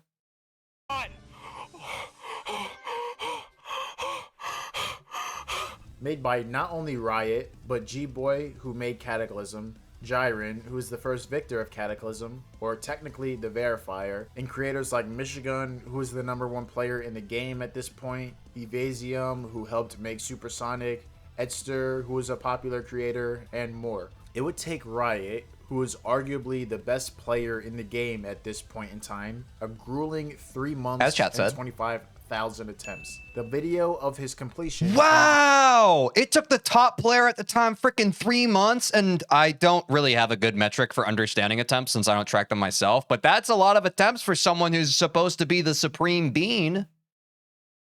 He has over 8 million views on YouTube. But what I think is even more 8 million views on YouTube. Ooh! Yum, yum, yum. Yum, yum, yum, yum, yum. Sorry, I'm such a content creator. substantial is the fact that it is the second most popular demon level in Geometry Dash and the 6th most I'm having a really good time, chat. I hope you are too. downloaded This is a great video. Shout out Mdog5. I know I already subscribed and liked, but yeah, this is a great video. level in the game with 100 million downloads. This level No, Furt, this is actually a very good point because I saw a bit of this discourse in my short where I crashed out about attempts. Yes, you track time rather than attempts. Most players don't track time, so attempts are the substitute. Absolutely. Like a lot of people don't understand when I play the game, I have a speedrun timer constantly on the screen. So that is a substitute. I perfectly understand that. And that's why before I've said, if you use attempts as a metric to track your progress, like as a supplementary thing, I think it totally makes sense. As the primary thing, I don't think it makes sense. But as like as a metric to kind of get a good idea of how much time you've invested on a level makes absolute sense to me. I think that is a very good point to have brought up. Thank you for writing that message. displays a new threshold of Because I think a lot of people miss that nuance to the argument I make. Like I already have something that tracks that. So for me to care about attempts, it's just kind of redundant at that point for me. difficulty and reigned supreme for over a year, with nothing even coming close in terms of difficulty for many months. Many tried and many failed, with no one really coming close to beating it until 7 months later. A player named Quasar was the first victor of Bloodbath in an intense race against Serve, who got second victor. Just to give you an idea for how hard Dude, there's been so many players in GD. Like, there's like so much lore. It's so cool. this level is. Most people used lower end hardware back in the day, as more expensive Bro, I use lower end hardware back in today. hardware back then was much more new Do you see how many frames get dropped when I try to play a level that has more than 2 pieces of deco on it? Bro, it's tough. and expensive than it is now. So most people use monitors with 60 Hz refresh rate, while Riot was using one with 120 Hz refresh rate. If you want, Oh, was a big part of why he was one of the top players just because he was working with more hertz? Wow. That actually makes sense. I know that matters a lot for like FPS and also just like rhythm games in general. Wow. Wow, that's interesting. No wonder a lot of people come into my chat and they really just like kind of champion this whole FPS thing. I'm sure FPS matters at a higher level. Like, I'm sure by the time you're at Extreme Demons, like, I certainly understand the higher hertz, higher FPS argument. The only reason why I get annoyed when people come into my chat and try to convince me to do it is like, I don't think it matters that much until you're at like the upper threshold of gameplay. I really just don't think it matters that much. You can look at this video I made or several other Geometry Dash videos which explain Oh, and it's before the physics became independent of frame rate. Wow, I didn't know that there was a change for that. how refresh rate and frames per second drastically impacts your ability And it's not as important with click between frames. Nice. to play Geometry Dash. Most people FPS only matters when you get to extremes. That was my assumption. who were trying to beat Bloodbath were playing it in 60 hertz. Almost all top players have 144 hertz because it does affect gameplay. And I have a 144 hertz monitor and I play at 144 hertz. I actually technically play unlocked FPS. So that means I'm probably doing fine. Making it significantly harder than Serve and Quasar, who are playing it the same way as Riot, with 120 hertz monitors. This, on top of their outright skill, were the main reason. But dude, wait, chat, what's the highest hertz monitor they make now? Because I feel like having a high hertz monitor would be so sick, bro. It would be so cool. Because you don't notice it until like you see it for the first time. And then you're just like, wow, this is like silky, buttery smooth. 480 hertz? 1,000 hertz? Are we just throwing out numbers or are we real? That's crazy. But isn't even like a 240 hertz monitor, isn't that like super expensive? Like doesn't like the jump between just 144 and like over 200 is like ridiculous, right? Teej works at NASA and plays at 5 million hertz. I am angry that we're using all of our top end technology for space travel instead of playing the cube game. It's not expensive? Wait, really? I haven't really looked at monitor prices in the past, like, when did I buy my 144 hertz? Like 3 years ago now? 3 or 4 years ago? So maybe it's different now. Maybe it's a little more reasonable. It's like $100 for it? Dude, I need to upgrade. That might be one of my first upgrades, to be honest. I might switch my 144, but I don't know if I have a good... What's the name of the input again, chat? It's not an HDMI. What's the other input? Ah, it's at the tip of my tongue. Tip of my tongue. DisplayPort, yes. I don't know if I have enough DisplayPorts. Reasons why they were the first to beat this level. So basically, Bloodbath was so hard that it made players switch to better hardware in order to not just beat, but get progress on it Anyway, that's pretty sick. reliably. 10 years later, it is a tier 24 Extreme Demon. 3 whole tiers higher than Cataclysm. For me, it took 1.5 years to get this Does HDMI support up to 240? I think at least for my 144 hertz monitor, it doesn't have an HDMI display skill to go for Bloodbath or an HDMI port. of me playing casually and consistently for 10 years. And on top of that, it also took me 25,000 attempts and 6 weeks to beat Bloodbath on an even newer 240 hertz monitor. I don't even call it an easy. So look at this graph. If we're talking about my progression, 9 circles, magma bound, and then I'm hitting up that Bloodbath, baby. This is gonna be me over the next few months. Extreme, but an early extreme, because Wait, let me read this. Bloodbath is around 344 times harder than Stereo Madness by the numbers. The feels like difficulty difference will vary from person to person, but easily over 100 times harder. Yeah, because for me, Bloodbath might feel easier than Stereo Madness, right? By the time we get there. Bloodbath is actually real life difficult. This level is a behemoth Magma Bound to Bloodbath is a huge skill jump. Yeah, probably. and etched its way into Geometry Dash history. I don't think there are games developed as is that are even comparable to the difficulty of this. I think gaining the skill and being able to I would say Bloodbath is one of the only levels I haven't played yet that I've actually seen front to back. And from what I've seen of it, yeah, it seems crazy. beat Bloodbath is the same challenge as beating some of the hardest Mario Maker levels or a ridiculous platinum trophy like Super Meat Boy. But in terms of Geometry Dash, we're not even at the halfway point. So, W Super Meat Boy mention. Ball knowers in chat? Any ball knowers? what came after Bloodbath?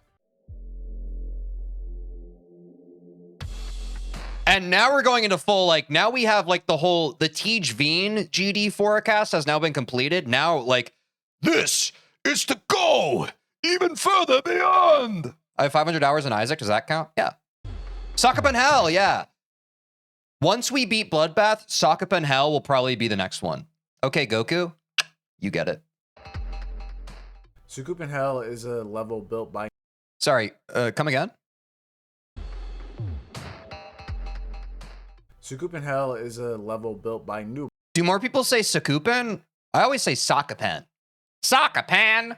Phobos, who was a popular jump shoot as creator. It was built around the same time Bloodbath was, and was Are you ever planning to do Sonic Wave? Probably tomorrow. considered just flat out impossible. Noobus was open about hack uploading the level, so RobTop deleted the level from the servers. A year later, in August of 2016, a player Suck a pen! by the name of Trusta verified a nerfed version of the level, which is the Sucoup in Hell we all know of today. It was the first rated level that was harder than Bloodbath, and ended its year-long reign as the hardest level in the game. As someone who's beaten both Bloodbath and... Should I be taking notes right now, chat? Like, if I'm trying to figure out what I want to do after Bloodbath, because I already know Sock Up in Hell is probably the next natural progression, should I be taking notes?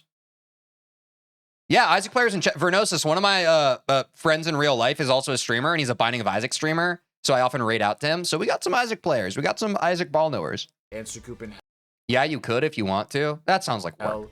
Yeah, Bloodbath is hard, but Sucoup in Hell is just a different kind of experience. Despite it being only 50 seconds long, it took me 10 weeks and 42,000 attempts to beat it. So what makes it harder than Bloodbath?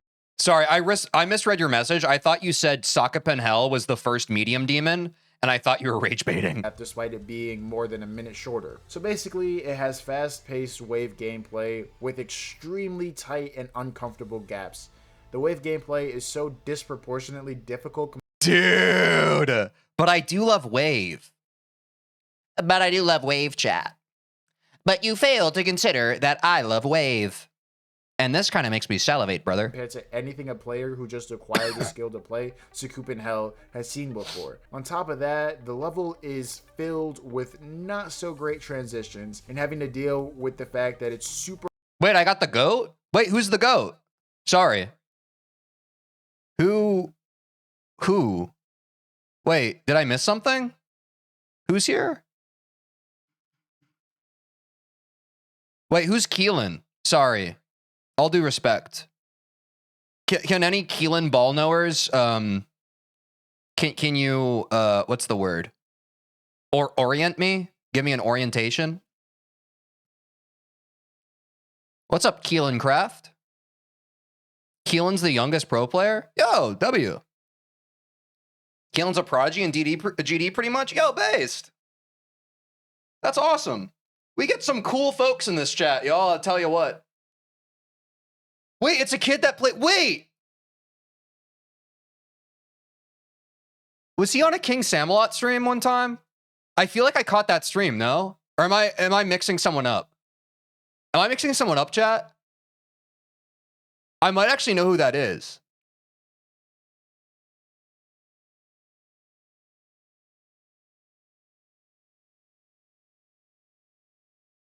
He's the new generation W Popoff? Wait, how hard is Sonic Wave?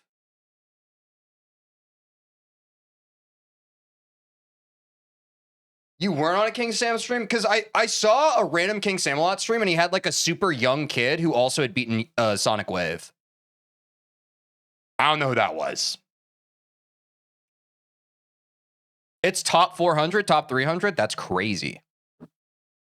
That's crazy. Should I beat Sonic Wave tomorrow, chat? Thoughts? super hard to get consistent at many parts of the level. Anyway, well, is it Keelan or Kellen? Sorry. Am I saying your name right?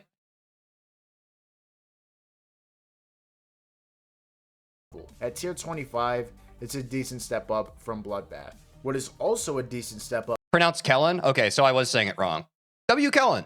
from Bloodbath is even harder than Sucoup in Hell. It's a level named Phobos. Phobos was a level that actually came out before Sucoup in Hell, and because of its inaccurate placement is Yeah, can we also say, like, Kellen is 9 and also so much better well-spoken than a lot of brain rot chatters I get in my stream. So that's not only W. Kellen for being a goat at the game, but W. Kellen for understanding social decorum and how to speak to others and articulate himself at a young age. Huge W. A retrospective top 1 level. This level was a mega collab, but its publication was a mess with the host of the And that's what I try to convince people. It's like, it's not an age thing. It's freaking, some people are just insufferable, bro. It's crazy. collaboration hack uploading it to be rated and then deleted. But in May of 2016, like Sakup in Hell, a nerfed version of the level got beaten legitimately by a player named CrazyMan50 and then rated. It wasn't placed at number Wait, how hard is Phobos, chat? I've heard of this one.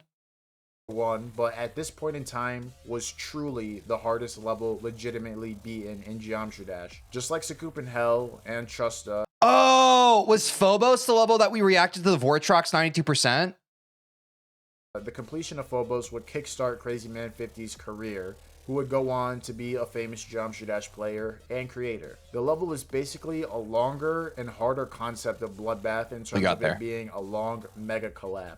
Although the gameplay is more complex, hearing about levels like Phobos and Sakup in Hell existing when Bloodbath did and being even harder is like hearing that there were theropod dinosaurs bigger and meaner than the T-Rex. Dude, random dinosaur fact. Mdog5, my goat. Can I subscribe 8 more times? Like I said in another video. Dude is that's awesome. Or that there's stars way bigger than our sun. As I'm reading this part of the script, Phobos is currently the hardest level that I've beaten. Hopefully by the time this video gets out, that won't be the case anymore. But going forward. Oh, nice. It isn't. This video is 4 months old, chat. So I hope he's even further than when the video came out. Because of that. And also shout out everyone in chat going for new hardest. I believe in you. That fact, I've recruited the help of a top Geometry Dash player.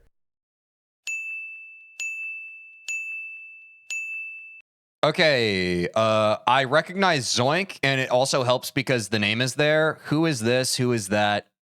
Is that Nepesta? I'm so sorry. Zoink. Is this Denny? Can you name them in order, chat? Sorry, my chat keeps breaking. This is Denny, Tyago, and Cursed? Oh, okay. Wait, why is someone saying tricked? Or trick? Tricks are for kids. Okay, thank you all. I know Zoink.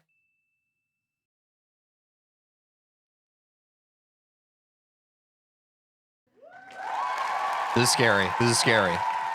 Denny is an extremely talented top player who has Denny! I don't know who Denny is, but I just kind of wanted to say his name like that. Is that okay? Denny! completed many and has experience with the hardest levels of this game. It sounds like you've been doing this life shit for for a little bit. Oh, Denny's the Amber Alert guy? I reacted to that clip. I remember that. Thank you, man. Yeah. Going forward, he will give you a more detailed estimate to how these levels stack against one another, and he's much more qualified than I am, by the way.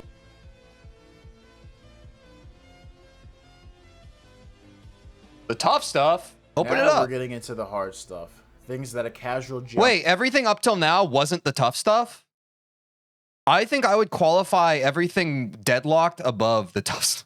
Dash player would never be Sorry, everything electrodynamics and above is the tough able stuff. to do. Beating these levels I don't want to gatekeep. for most comes at the expense of years of practice, experience, and honing in on skills and overcoming previous mind-breaking challenges. I'm not going to estimate how long it would take an average person to beat levels of this difficulty or harder, as it now varies greatly from person to person. In terms of Geometry Dash, it isn't anywhere Dude, oh my close gosh. to the hardest of the hard, but if you beat these levels, I bet you feel like a secret agent or an undercover superhero whenever you do go outside. It must feel weird having this much I feel like that after beating Stereo Madness. On God. skill at something and then walking around like a normal person. We're now going to get into Artificial Ascent, and I'm just going to use this level to bridge the gap from Bloodbath, Sakup in Hell, and Phobos to where we're heading in a minute. Artificial Ascent is a techno-themed level, which is, again, another mega collab made by many famous players. It beat Sakup in Hell and held the top 1 spot in December of 2000. I feel like I've heard of Artificial Ascent. People in chat have said that. His sneeze was normal? When is it not? 16. I'd say artificial is probably like twice the difficulty of Bloodbath. Maybe a little.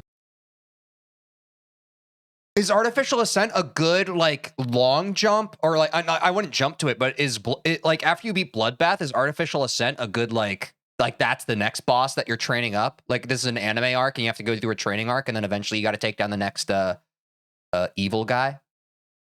Less. I'm not sure because I haven't played artificial that much. Don't? I will. Sorry. But Not too hard. You guys, I literally just pre-qualified what I just said with I wouldn't jump to artificial ascent after Bloodbath, and then I went on to explain, and some of you still just didn't listen to the words that came out of my mouth. And this is why streaming can make you feel crazy sometimes.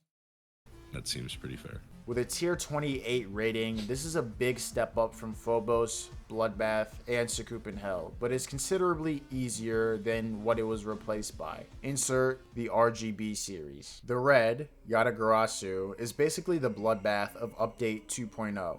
It's a long, hell-themed mega collaboration between famous players and creators. This looks set out to crazy. be the hardest level in the game, and Yatagarasu accomplished that task. Remember Trusta, the verified... Wait, chat. Yatagarasu is one of the RGBs, right? What's the other RGBs? Erebus is the green, blue is Sonic Wave. Bang. I know, ball. Sakupin Hell.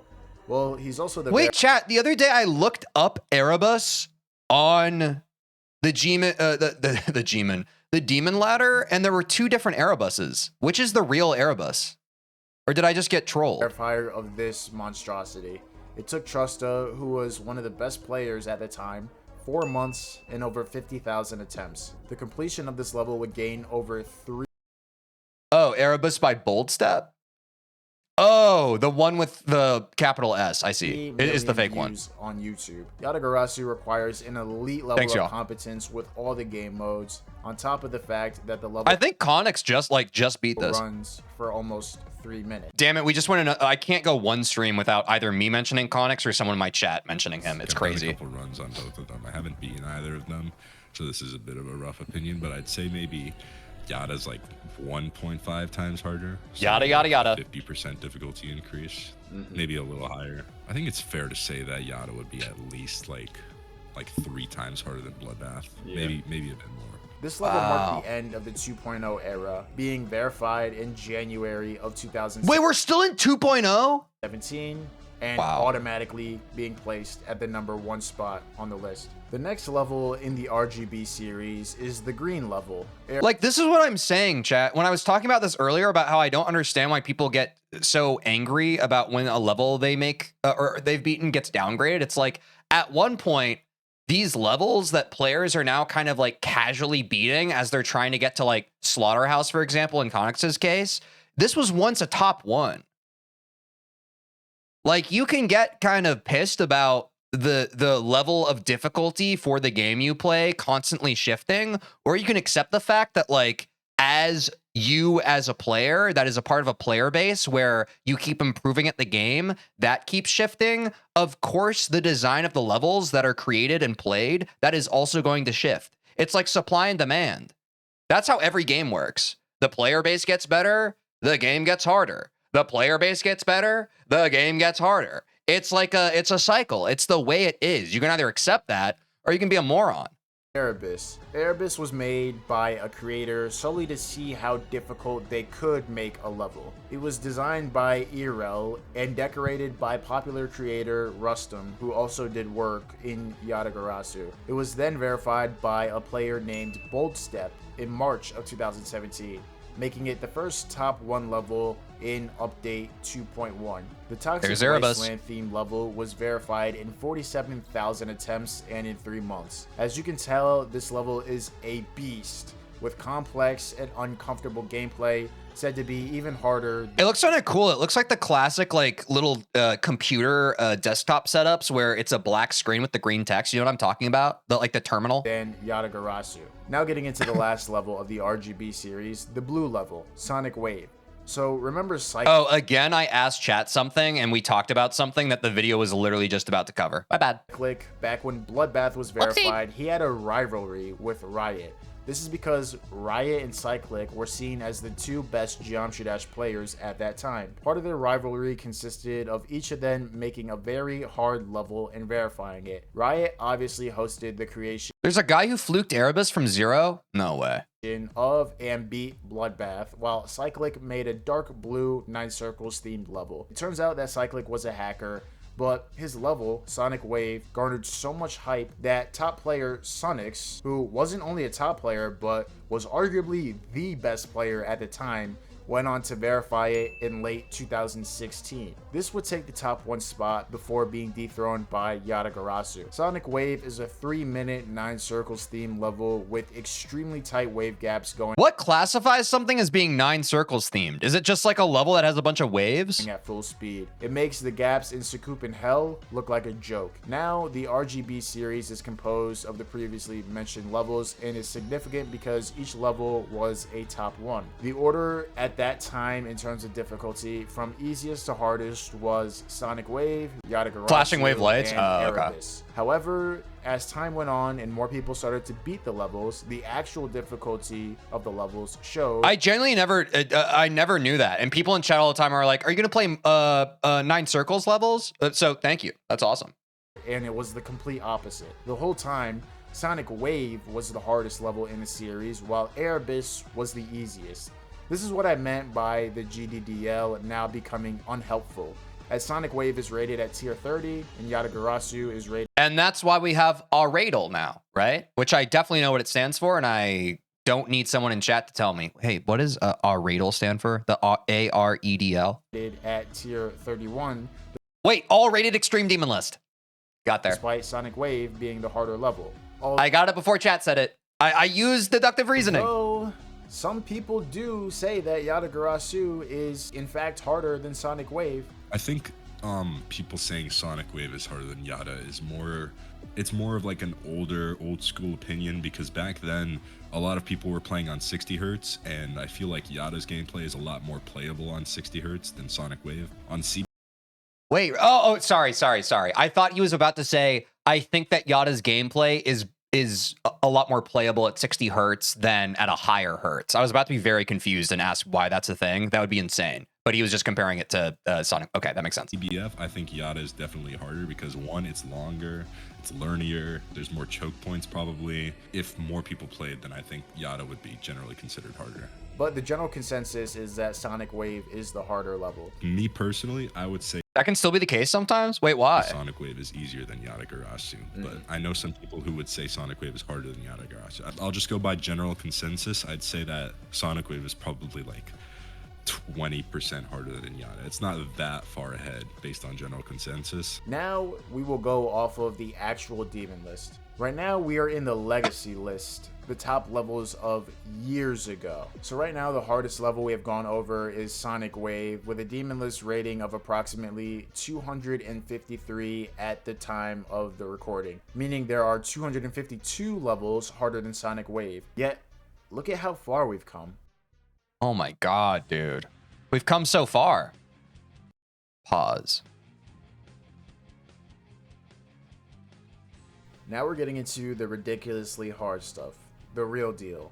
For other Wait, I feel like I've seen a clip of that one before. games to compare in difficulty, I'd say either becoming a pro at a multiplayer game or beating world record speed runs. These levels are no joke, and it gets to a point where it is hard for even some experienced players to fathom the difficulty of the levels, Do y'all think I would struggle on these levels? I feel like I clear these easy. let alone non-Geometry Dash players. So we're going to start off with a famous one, Bloodlust. Okay, this is where it's like, I'm not going to be extremely accurate on it, but I'd say Bloodlust is probably like 4 times harder than Bloodbath, or maybe 5 times harder. That's getting to the point where it's not that useful to know that, because now we're getting into stuff that was recently on the list. So obviously Bloodlust is significantly harder. With the video getting 12 million You watched a video on Bloodlust? Yeah, I didn't realize that was the beginning of Bloodlust. I did watch Extinct's video where he survived 50 days in Bloodlust. views on That's why I was familiar. YouTube, it's fair to say that this is one of the most popular Geometry Dash challenges, completely outclassing Sonic Wave in difficulty,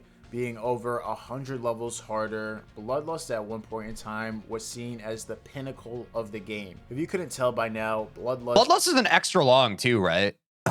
I know at some point I have to play Bloodlust, but bro, it's an extra long. is a remake of Bloodbath, an ultra buffed, redecorated Bloodbath with an extension which makes the level almost a full minute longer.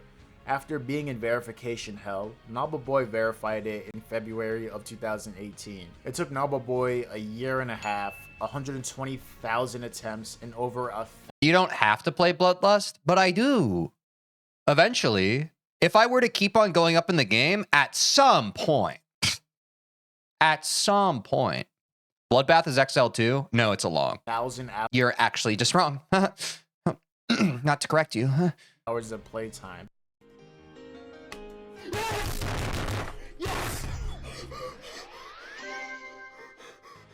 I personally have 1.2k hours of I'll always play 1 minute levels. My G.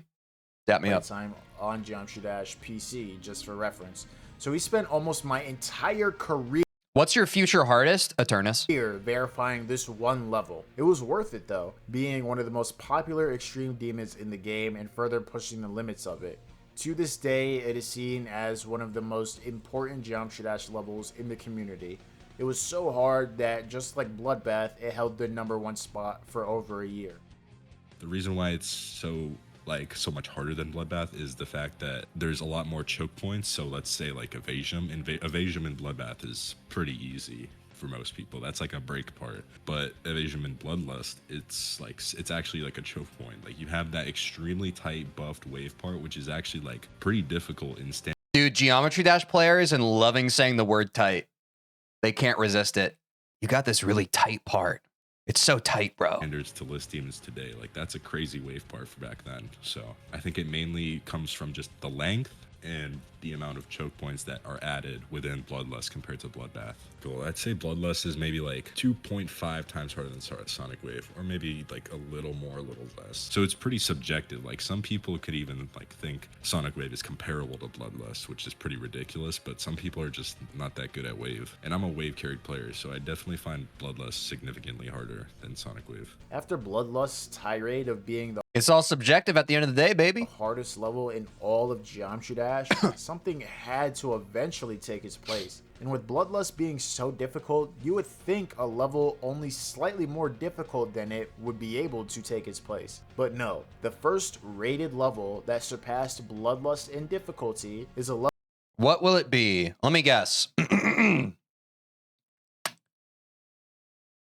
Clutterfunk. level by the name of Zodiac. Not only was it harder than Bloodlust, it was a lot harder than Bloodlust. Okay, I think this is probably a bigger jump than from Bloodbath to Sonic Wave. The only reason I know Zodiac is because, and I know I'm mentioning him again, Connix is now playing Zodiac, which I think is like the first time he's gone for a new hardest in a minute, which I'm excited by. I'm excited when these people who play Extreme Demons, I wish they were just always going for new hardest, but I get why they don't, because I'm sure at the point that you're at with Extreme Demons, it's just like, come on, bro. It's like you're investing into a freaking multi-month grind, and it's like, that's a lot. You got to feel up for that grind. I think Zodiac is probably like twice the difficulty of Bloodbath, or Bloodlust, sorry. Bro. Woo! Okay, I'm starting to understand how people are like, huh, yeah, I think I'm starting to understand how people are like, huh, yeah, I'm starting to understand how people are saying that difficulty in this game is exponential. I said twice as hard, but like, you got to think about it. It's like 2 times the difficulty of Bloodlust, and that level's already very hard. So it's a big jump. So we're getting like to levels that are actually like really big achievements to beat. This level was verified by Technical and held the #1 spot for almost a year. That level is like extremely deceptive and like with its difficulty. It's similar to like Tidal Wave. You think, like, you look at the gameplay, you're like, okay, it looks kind of, I feel like I could do that. It looks like easy extreme gameplay. And then you go to play it, and then you realize there's just some bullshit clicks in the middle of the level that... Also, I'm sorry, I've been remiss. Dude has a pretty cool voice. Completely... Sorry, I said dude. I know his name. It's Danny. Danny! Like, throw all of your runs. So there's just Bro's got a bass boosted voice. He has like the opposite of my voice. Like if we were in an anime together, he would be like the wise older gentleman, and I'd be the little guy who is scared. points littered throughout the level. For one, it's also When you pogged hearing him, I thought that was why. Oh no, I just pog sometimes. extremely boring. You have to sit Wait, maybe I did. through like a 25 Sorry, I think I thought that, but I didn't say it. second pre-drop or whatever to like get to the even remotely exciting part of the level. I think Zodiac is mostly a mental He sounds like a voice actor. That's what I'm saying. I want to hear him say, "You shall not pass." My mic clipped, sorry. challenge rather than a mechanical challenge. So I think that's why, like, whereas Or like, "Hail to the king, baby." Zodiac gains a lot of its difficulty. Like doing runs on Zodiac isn't really that hard, but when it comes to playing Or like, "This is your kingdom, Simba." from zero, where you're just sitting through the boring ass pre-drop Or yes, "Permission to bounce on it." over and over, I think that's where most people like they realize and that they can't do it. There are also some levels of this difficulty that are noteworthy. The first of which we're going over will be Kinos. Kinos is probably more known for its verifier's reaction than for Yeah, I've heard about Kinos. I sure hope it the does. difficulty of the level. This guy's name, Nepesta. You're gonna learn something in these streams, chat. You're gonna learn something. This guy's name is Nepesta.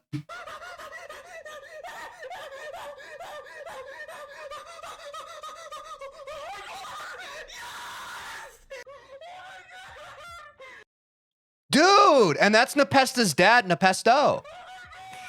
Absolute degenerate behavior. Yes, I know. But the good part about this is it became a meme.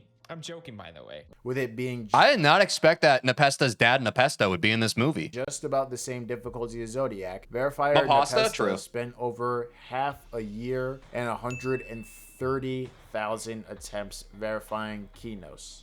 This reaction went viral and was memed by people outside of the Geometry Dash community. Even the most subscribed YouTuber at the time, PewDiePie, and Lessons in Meme Culture Why'd they make up?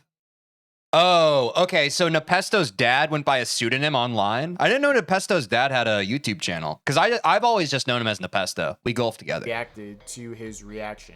But I feel like not a lot of people can fathom the insanity of the accomplishment that completely warranted Nepesto's reaction. To give you an idea of what Kinos is, it's basically what Bloodlust is to Bloodbath for Sakupin Hell. An ultra buffed Sakupin Hell remake with not only an extension, but a beginning section which begins before Sakupin Hell's I feel like I could beat this within.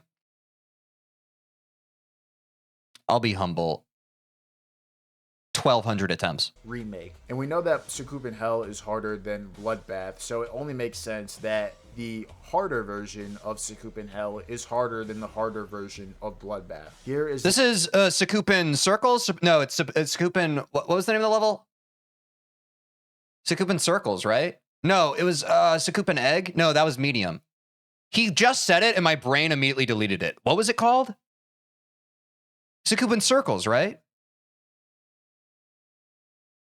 I feel stupid and contagious. Here I am now. Entertain the us. scale of the Yeah, Sakupin Egg, Sakupin Hell, Kinos, Sakupin Circles. Thank you, thank you, thank you, thank you. difficulty so far. That's the order. Finally, there's Kiri's, which does for Erebus what Bloodlust did for Bloodbath and Kinos did for Sakupin Hell. Although there is no extension, it's just an ultra buffed remake of Erebus. Although levels of this difficulty were the hardest of the hard 5 to 6 years ago, it's not the case now, being in the extended demon list. That means that these aren't even in the top 75 hard. Wait, how do I go back in a YouTube video just by... I'm using left arrow, but it makes me jump back too far. How do I just go back a little bit, chat? I forget. Is it comma? Demon list. That means that Anyway, the reason why I wanted to do that was to do this bit. Look at this Zodiac! these aren't even in the top 75 hardest levels in the game anymore, which composes Comma doesn't work for me. the main list. Don't worry though, we're getting closer Oh, I think you have to pause, I to the think. top. So what comes after Zodiac difficulty levels? I wish there was like something smaller though. Like I don't want to jump back just frame by frame, and I don't want to jump back a full 5 seconds. Oh well. Godlike. For these levels, you need to be godlike in terms of skill, determination, and have mastered perseverance Undertale reference. and input precision. These levels will not be accessible to 99.9% of the people who Oh, if I hold and go quicker? Nice. Wait, that might be tech. My computer can't handle that. percent of the people who have played Geometry Dash. The levels in this category are close to impossible to beat without certain hardware or software demands. This is due to a lot of inputs being so precise that they contain frame perfects, which is where on certain frames per My frame's perfect. Sorry. second values, you only have one frame Frame mugging. to input or release an input and not die. Getting back to Riot, he decided that he would do a similar thing that he did with Bloodbath, hosting the creation of a level which would be the hardest one in the game. Although this time it's 2020, and the level that was created was named Tartarus. Yeah, like the first like Tartarus? Like the thing from Greek mythology? big bad level to me, like the level I was Or like tartar sauce? the first level The thing you eat with fish? I was actually kind of Tartarus is out of the top 75 now? Wait, what's Tartarus at now? scared of was probably either the golden or Tartarus. Wait, why is he the Tartarus guy? Oh, did Danny? Did he verify Tartarus? This level was designed Oh, this is the Amber Alert. Okay, sorry. I should have listened to you instead of inundating you with questions. Y'all were already telling me. It's the Amber Alert level. Cause he said, I hope that kid figures out what he wants from life, right? The crazy clip that we were already talking about when he says that. to be almost humanly impossible and was an open verification for the entire Geometry Crazy how much more well-behaved chat is when you're not actually playing. I think they just like the stuff. Dash community. Like its level name suggests, the theme of the level is hell. It has Which, by the way, chat, I will say you have been great today. I really like the banter we've had with this game, and you've given me very helpful information. So, boop, boop, boop. Thank you. a total of 29 60 FPS frame perfects. Yes, the frame perfects don't determine the difficulty of the level, but it just goes to show the difference in scale. For reference, Zodiac has almost none. But the cool thing about Geometry Dash is that some obstacles don't Sorry, I wouldn't usually read this chat message. And back from Dinbur. Calling dinner Dinbur is very... I know it was a typo. I want to start calling my dinner Dinbur. I need to have Dinbur now. even have to be frame Maybe I do have internet brain rot. Why did I think that's funny? perfects and I think it's Dinbur. are yet harder than frame perfect obstacles in the same level. There are also numerous types of frame perfect. Stonks. For Yeah, instance, exactly. A frame perfect with the wave is considered much Same energy. easier than a frame perfect with a Oh, yes, Denver. cube or a ship. It took almost 2 years, but in January of 2020, a player by the name of Dolphy verified Tartar Dolphin. Oh, sorry. I heard Daw and I thought it was Doggy. after I got excited for no reason. 61,000 attempts. He uploaded the video on YouTube, which received 5 million views. $5 million. $5 million. Wow. I could really go for a burrito right now. I'm getting kind of hungry. I think this is where like the levels are kind of like Chat, wait, we're already halfway through the video. We just have an hour left. they're getting to where they're a little interchangeable. I mean, Zodiac is definitely easier than Tartarus in my opinion. Tartarus is the more less mental. You got to start uploading top 1 verifications. I was thinking I would start doing that next week. Thoughts? Mentally taxing level, more of the mechanically challenging level, and Zodiac is kind of like the opposite of that. So I think Tartarus is like 30-40% harder than Zodiac. Like I think they're This is crazy. I know it's taken me a long time to do this. Have y'all ever seen that chart online where it like compares the sizes of stuff? Like I think it starts with like the size of a bread box, and then it shows a human, then it shows a T-Rex, and it eventually goes up to the size of our entire cosmos collectively. I like stuff that does that. It's satisfying to my brain. I like stuff like that. they're not that far away from each other. Like it's not like a jump from Zodiac to Tartarus. Tartarus remained the hardest level in the game for a year satisfying. and 5 months, making it the longest reigning rated top 1 level in the game's history. There were some levels that came out that were harder, but it would take years for players to make this realization, as people weren't good enough to compare the levels with one another. Imagine gapping a level like Zodiac in difficulty. I mean, look at the scale that we're at already. The Golden is a famous Geometry Dash top 1 that was said to be even harder than I've heard about the Golden, and also, y'all, I'm so locked in. I think Zeus is playing the Golden right now. I caught one of his streams last night. Tartarus I think that's right. Can anyone confirm? I think that's right. before opinions changed and placed it below Tartarus. We just reacted to a Zeus video. He seems pretty cool. It has around 22 60 frames per second frame perfects with very tight wave and ship gameplay amidst a dark green back. Y'all, like, the more I do this stuff, the more GD ball knowledge I'm going to know. This is like, y'all have not even seen me begun to peak. I will eventually possess all GD knowledge within my little skull. Sonic Wave Infinity, or SWI, is a super buffed, redecorated version of Sonic Wave. This level ended up being harder than Tartarus, but its difficulty wasn't realized until years later. Look at Sonic Wave and how difficult that level is. Imagine someone making a super buffed version of that level, as if it wasn't hard enough. If you didn't realize, Jeez, dude. the last This looks like it's inside of some alien's computer. Like, it looks like, oh no, sorry. That's all. It looks like an Alienware computer. 3 levels are red, blue, and green themed, which actually compose the new RGB series. Tartarus being red, the Golden being green, and SWI being blue. I'd say doing the entire new RGB compared Wait, there's more than one RGB series? I'm not even the far. to the entire old RGB, it's probably like, I think it's maybe like 4 or 5 times harder, because Will there be a third RGB? that's like a bunch of actually really hard levels now, like maybe even more Is it an alien computer because it's blue instead of green? than that. Tartarus is really annoying, as in the pre-drop has a bunch of like really hard gameplay, and then you get to the drop and it's not that difficult until you I'm making one right now. Dope. get to 31. Like, you die to only like a few spots when you're I should make my own RGB trilogy, but it's just like a spike jump in red, a spike jump in blue, and a spike jump in green. Do you think it gets clicks? playing Tartarus. Like, you don't die all over the level. You usually die to like a The TeejVeen RGB. handful of positions in the level. So I think it gets annoying for people to play, especially when I was playing it. SWI is surprisingly like accessible if you can beat Sonic Wave. Like, the gameplay is basically the same. It's just significantly buffed. It cuts out a lot of the like room for error in Sonic Wave, but it's still like, if you know the Sonic Wave click pattern, you can still play SWI to some degree. Dude, like the designs of I mean, it makes sense, right? Like, it would make sense that since the focus of a great portion of the player base is on like the new hardest, it makes sense that these like new like top difficulty levels just like look so cosmetically appealing. But I really am just like agog and aghast. I'm like, wow, these levels just look beautiful. They're just good to look at. I mean, it just goes to show even more how this game is just built for content, because the gameplay is pleasing to the player and the levels are freaking aesthetic as all hell, dude. Look at this shit. Yes, from Erebus to the Golden, it's maybe like 6, 7, 8 times the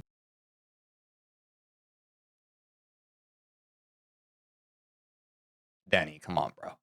degree. Guess from Erebus to the Golden, it's maybe like 6, 7, 8 times the difficulty, something around that. It's definitely a much bigger gap than any of the other levels in there. Yada to Tartarus, it's probably like around the same, probably like 6, 7 times harder. Like, obviously it's really hard. He said it again. Dude is baiting so hard. Imagine in your mind how much harder like 6 times harder is, or 7 times harder. So it starts You're really just to mean less. At this point, in order to help people beat levels more efficiently and just to provide quality of life changes to the game, FPS bypass and mega hack are normalized, being able to make it so your game ran as though you had a 240 or 360 FPS screen, was what frames per second bypass was. And it was basically needed, as playing in 120 and certainly 60 FPS was not the viable option if levels of this difficulty were being beaten.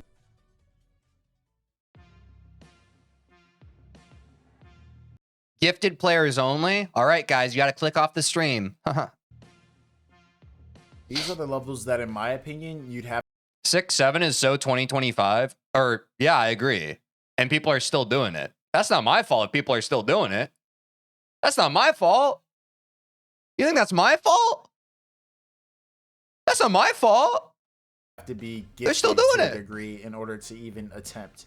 I don't think you can just work your way up to these levels from the bottom with pure grit and dedication, right now at least. You'd either have to spend multiple years and thousands of hours to be able to attempt these levels, or you just have to be gifted in some sense. People literally bring We send each one of these in this section tomorrow. We beat them within 2 hours. up the conversation of genetics when it comes to being able to play Yeah, I made the same joke for the 8th time this video. Huh, what are you going to do about it? levels of this difficulty. For reference, Denny, the top player you've been hearing from, the hardest levels he's beaten are in this range. We're nearing the top, and the levels of this category are super difficult for most professional players today. These levels demand so much from a given player that most of today's pros use a mod called CBF, or click between frames.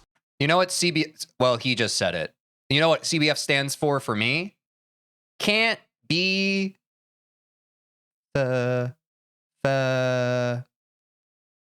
be friendly.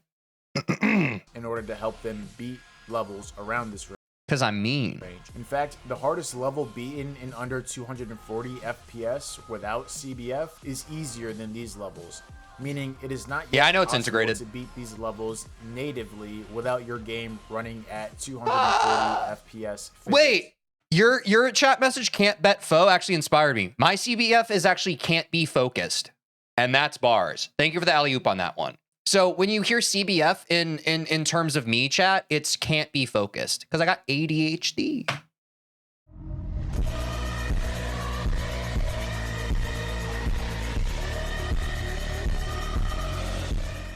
That's impossible. This is something I don't know how people do that. I like Slaughterhouse XQC played this game? because to a non-Geometry Dash player, just looking at Was that before or after this Jinxie? level will give them an idea of how hard the game can get. This level is nothing short of brutal, even to the standards of pros. With its showcase getting over 25 million views on YouTube, Dude, millions of YouTube views. Mr. Beast. this top one level marked the start of a new era. Imagine gapping a level like Oh, he just Tartarus, reacted? a level Oh, with that makes sense. 2960 The way his hands were on his keyboard, I thought he was playing. FPS frame perfects. A level that reigns supreme for almost a year and a half. With its We on Slaughterhouse now? Ooh, rev up those fryers. dark red hell themed 4x speed, tight and complex wave gameplay, along with its straight flies, intimidating atmosphere, purely insane. How long? Okay, chat. Like, purely, this is just a thought experiment. How long do you think from where I'm currently at in the game? As you can see on the screen, I'm on 9 circles. I have a best of 40%. I'm currently learning the wave part. How long do you think it takes me to get to Slaughterhouse? Obstacles. Slaughterhouse is known for its straight up Purely theoretical. brutality. It doesn't hold anything back. 5 years? Can't wait to see you beat this in 2030. 1 to 3 years? I'd say 2 years. Years or never. 3 to 5 years. 4 to 7 years. 1 to 2, 5 years. I was hoping for more of a months situation. Yeah, like 2 months. I like that answer. Giving the player 60 FPS frame perfects to clear amidst what is considered a slow, boring, and mentally taxing experience by pros. It instantly held its top 1 spot when it was verified by Geometry Dash Prodigy Space UK in 2021. That was what we thought, at least. I thought Space was hacking, like when he was doing that. Like, I thought there's no Nah, Space would never hack. way that a human can do that. And I was right. The verifier of Artificial Ascent, his name is Combined or Combi or whatever. I don't know how we came into contact, and then we were both like, dude, that guy is so sus. And we started pointing out like multiple errors like in his video where like, let's say some clicks were just silent or like delayed or they seemed off. I won't say the name, but we went to a Lismon at the time. We presented the stuff and they literally just completely like brushed us off. Like they basically ignored us. Eventually, like I was like, okay, if Space isn't caught, if he's not getting banned or anything, it's been like months and months since he verified Slaughterhouse. He must have been legit. So, and then I started becoming like a Space Glazer because I was like, dude, this guy's legit. And he's like the best player that's ever played the game by far. I was definitely shocked because I realized that my my accusations back in 2021 were actually like true. This is why Space UK hacking was such a big deal. Look at how hard this level is, and the Space UK hacked? hype the community had around seeing it be legitimately verified. I'd say Slaughterhouse to Tartarus, it's like, I think the list moves pretty exponentially, so I think Tartarus is like twice as easy as Slaughterhouse, maybe 3 times as easy. But realistically nowadays, anyone can like Yeah, that was the second time I made this joke in this video. beat Slaughterhouse if you've beaten a hard enough level. It's like, And honestly, from now, I'm going to make that joke every time it's mentioned because the GD community loves talking about it, bro. the most accessible top level nowadays because it's No clowning, no clowning. I just think it's funny. just so simple. Everyone knows the click pattern for it nowadays. Mostly it's not that learny. Slaughterhouse has kind of dropped in difficulty in recent time. I'd still say it's at least like twice as hard as Tartarus, maybe like 2.5 times. So in my experience, this part is called River, and it is commonly referred to as the hardest part of Slaughterhouse. Now, I've Water found on Earth. Sorry, I missed that chat message. attempted it, and personally, that's 5 seconds of Slaughterhouse, and I poured about 50,000 attempts into it and still haven't gotten past it. I mean, it's not like I've tried, I just wanted to test it out, but in my personal experience, River, 5 seconds of Slaughterhouse is harder than Bloodbath. That's just my own personal take. But I mean, that should just go to show how hard Slaughterhouse is. This level is so hard that it stayed in the top 10 for a little over 3 years. Although it was ever so intimidating and incomprehensibly difficult to Yeah, that part in particular, my brain just like short-circuited. I was like, whoa. it would be overtaken by a level a decent chunk harder. My guess is...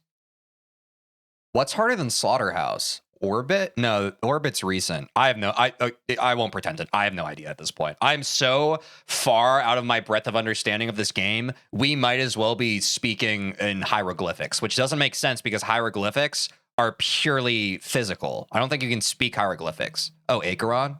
Acheron is the Acheron.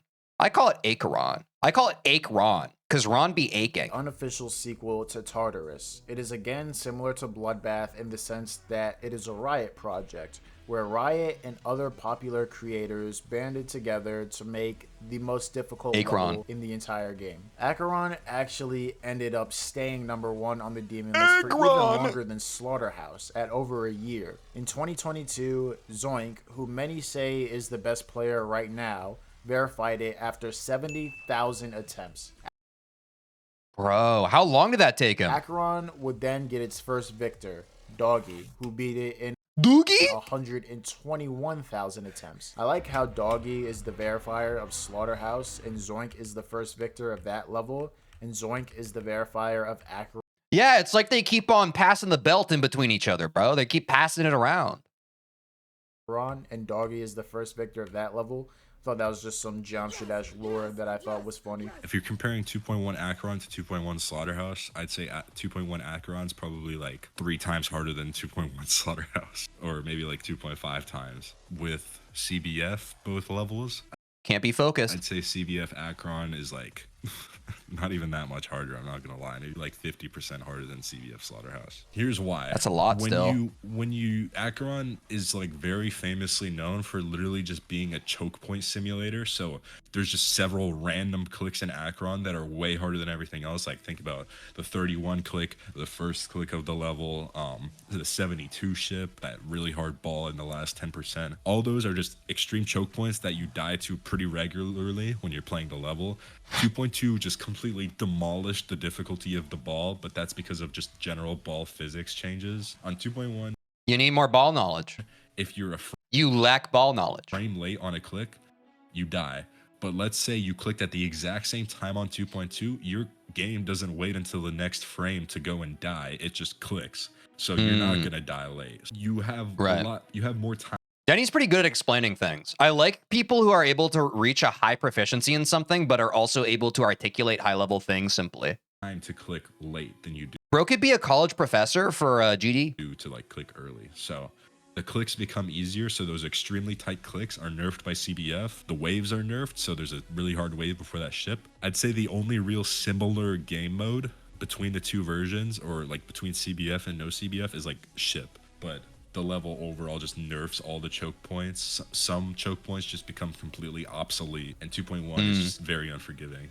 For reference, I'm gonna put this next to Stereo Madness. I mean, you can tell that Acheron is way more complex and has way tighter obstacles than Stereo Madness. One of the Yeah, but if you put Acheron in layout mode, it basically is just this, no? easiest levels in the game, but you can't tell how hard it actually is. Look at this first jump. I'm going to do it in Yeah, this is all deco. practice mode. Look at the window of time. I'm holding before I even spawn in so the cube will jump at the soonest possible instant. You see how You're right. I'm glad you see the vision. close these two spawn points are? The one on the left is too short and will result in a death. And the one on the right is too far and will result in a death. That's how precise the first Low-key, the first jump is harder than Stereo Madness. Yeah, you have to consider at this point of playing the game, at the point of playing Acheron, you feel confident in your abilities of playing Geometry Dash. The first jump of Stereo Madness, you have no context for it. So honestly, when you think about it that way, the first jump in Stereo Madness is, you know, it's harder than most players give it credit for.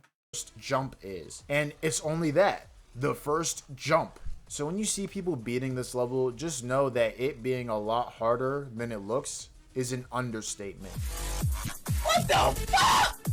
Who recommended me this fucking game, oh? Who told me, bro, are y'all Dude, it's iShows peed. I can't believe iShows peed like that. fucking, who the hell y'all think I am? Silent Club Step Your iShows peed. is a level with He peed. probably the most history. It's an old level said to be humanly impossible, made all the way in 1.8, so when Hexagon Force came out. Back in 1.9 or early 2015, Zobros, the creator of 9 Circles and Acropolis, was also one of the best players in the game. He played Silent Clubstep in practice mode, and it took him almost 1,000 attempts. By 2016, the world record on the level was an astounding 6%. For reference, that's Now you gotta watch the Brace to Beat Silent Club Step. It's on the list. I think it's coming up pretty soon. literally just the first couple of jumps. This level is so hard that the people who were going for it were looking to see who could beat it in practice mode in the least amount of attempts, instead of actually trying to make progress on the level in normal mode. Sonics, right after verifying Sonic Wave, But it's still unbeaten? attempted Silent Clubstep in practice mode, and it took him 495 attempts. In 2020, the level was updated so that it was actually possible to beat with the new game physics, and in 2022, it finally was beaten by Paco. It took her almost 138,000 attempts, and it instantly No? Yeah, I'm realizing from the video I'm watching that I got baited by that one chatter. became the hardest level in the game. At least, it should have. With the hype around Slaughterhouse and other levels, Silent Clubstep was rated top 4, when in reality, A lot of little directional changes. Those are scary. it was harder than the 3 levels placed above it. First of all, look at how far the community Oh, sorry. They were saying the old Silent Club Step? My bad. I did the thing where like I selected one random chat message without the context behind their chat message and I misunderstood it. That's my bad. has Thank you for the clarification. come. Verifying a level said to be humanly impossible for 8 years. But secondly, look at how hard Silent Clubstep is.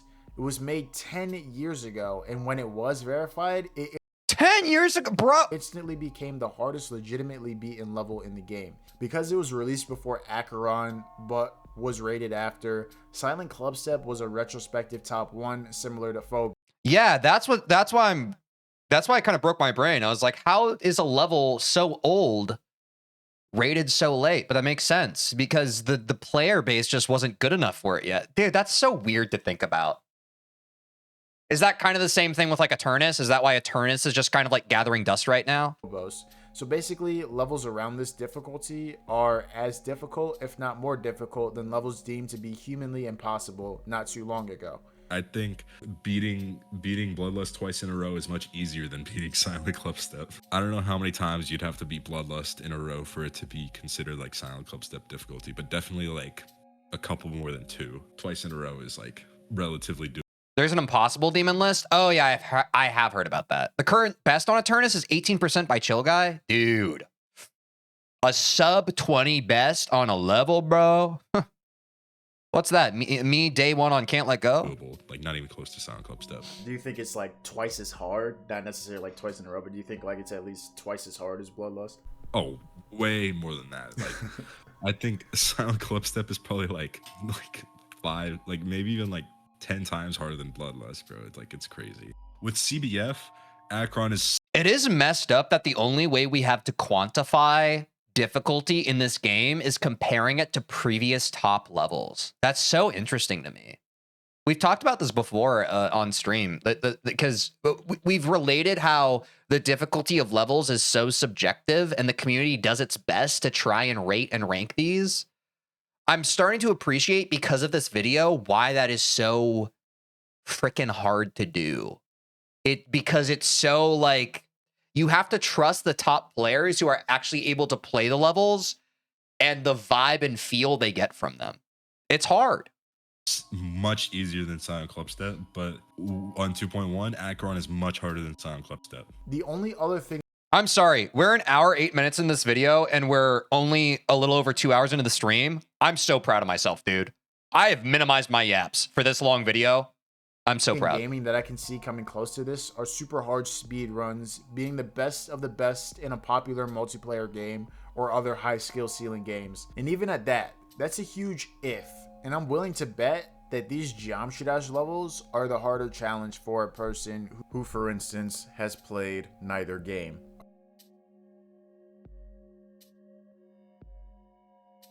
There's a level to go even further beyond? Bro, wait, okay.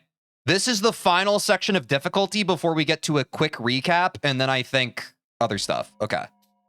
Our second to last This is, I'm guessing, just like incomprehensible skill level. section and final section of difficulty scaling is going to be one labeled how. Only the best of today's pros can attempt these levels, putting a gap in levels like Silent Club Step, Slaughterhouse, and Acheron. These are the most current top levels in the game, and put levels like those previously mentioned to absolute shame. Tidal Wave is basically 3 minutes of waves of Slaughterhouse difficulty mixed with complex and extremely difficult sections with other Yeah, this is Tidal Wave, right? I don't think I've ever seen Tidal Wave gameplay. game modes. It's a 3 Dude, minute beach themed level verified by Geometry Dash Prodigy and current #1 ranked player Zoink in late 2023. Like you had to have been like, dude, and a freaking 8-year-old is beating this level? That's crazy. Dude, I mean, I find this happens with every new generation of gamers. Each new generation of gamer is just so much more talented than the last. That's just crazy to me. That some kids are that good at the game. Year at least ahead in skill to be in that level when it like Tidal Wave was like a year like ahead of where it should have been verified, to be honest. Tidal Wave is so much harder than Acheron. Like, oh, Sonic Wave? Oh, sorry. See, there's too many similar titles. That's my bad. Dude, I keep mixing up the dude. It's like Sonic, Waves. I'm dumb, I'm sorry. it's not even like, They're all the same to me. I'm stupid. I can't even put it into words like how not close it is. Tidal Wave getting verified definitely, like, people are like, oh shit. Top 300 still impressive. Like, we're not going to be able to beat something harder than this for a long time. To give you an idea of how inaccessible this level is to most humans, here is a player named Top DN1 Yeah, wave this, wave that, Sonic this, Sonic what? Bust. He is a person who beats levels in the range of levels that I called the hard stuff. He currently has 35% on Tidal Wave after 2.1 million attempts. Tidal Wave, it's a really good level.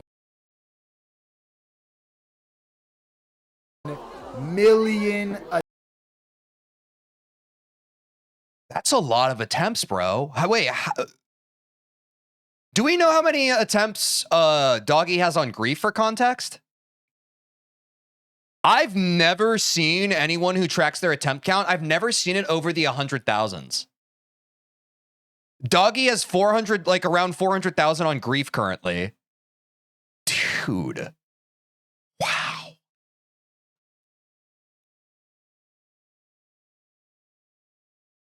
That's like 5 showers ago. Attempts. Tidal Wave, it's a really good level. I think for the difficulty that it is, it's great. Probably the most fun top 1 level we're probably gonna have. Like, I think it's only down from here.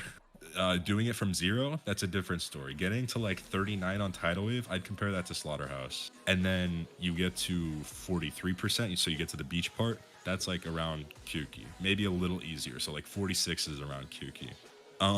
You get to the second drop, maybe that's around like AOD or Tunnel of Despair, maybe Spectre.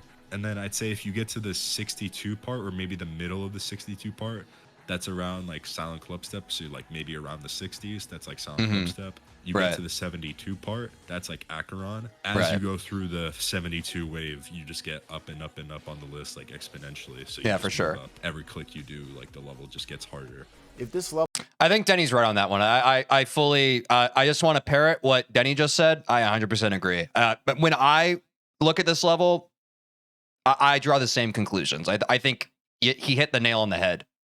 That one coworker in meetings. I agree.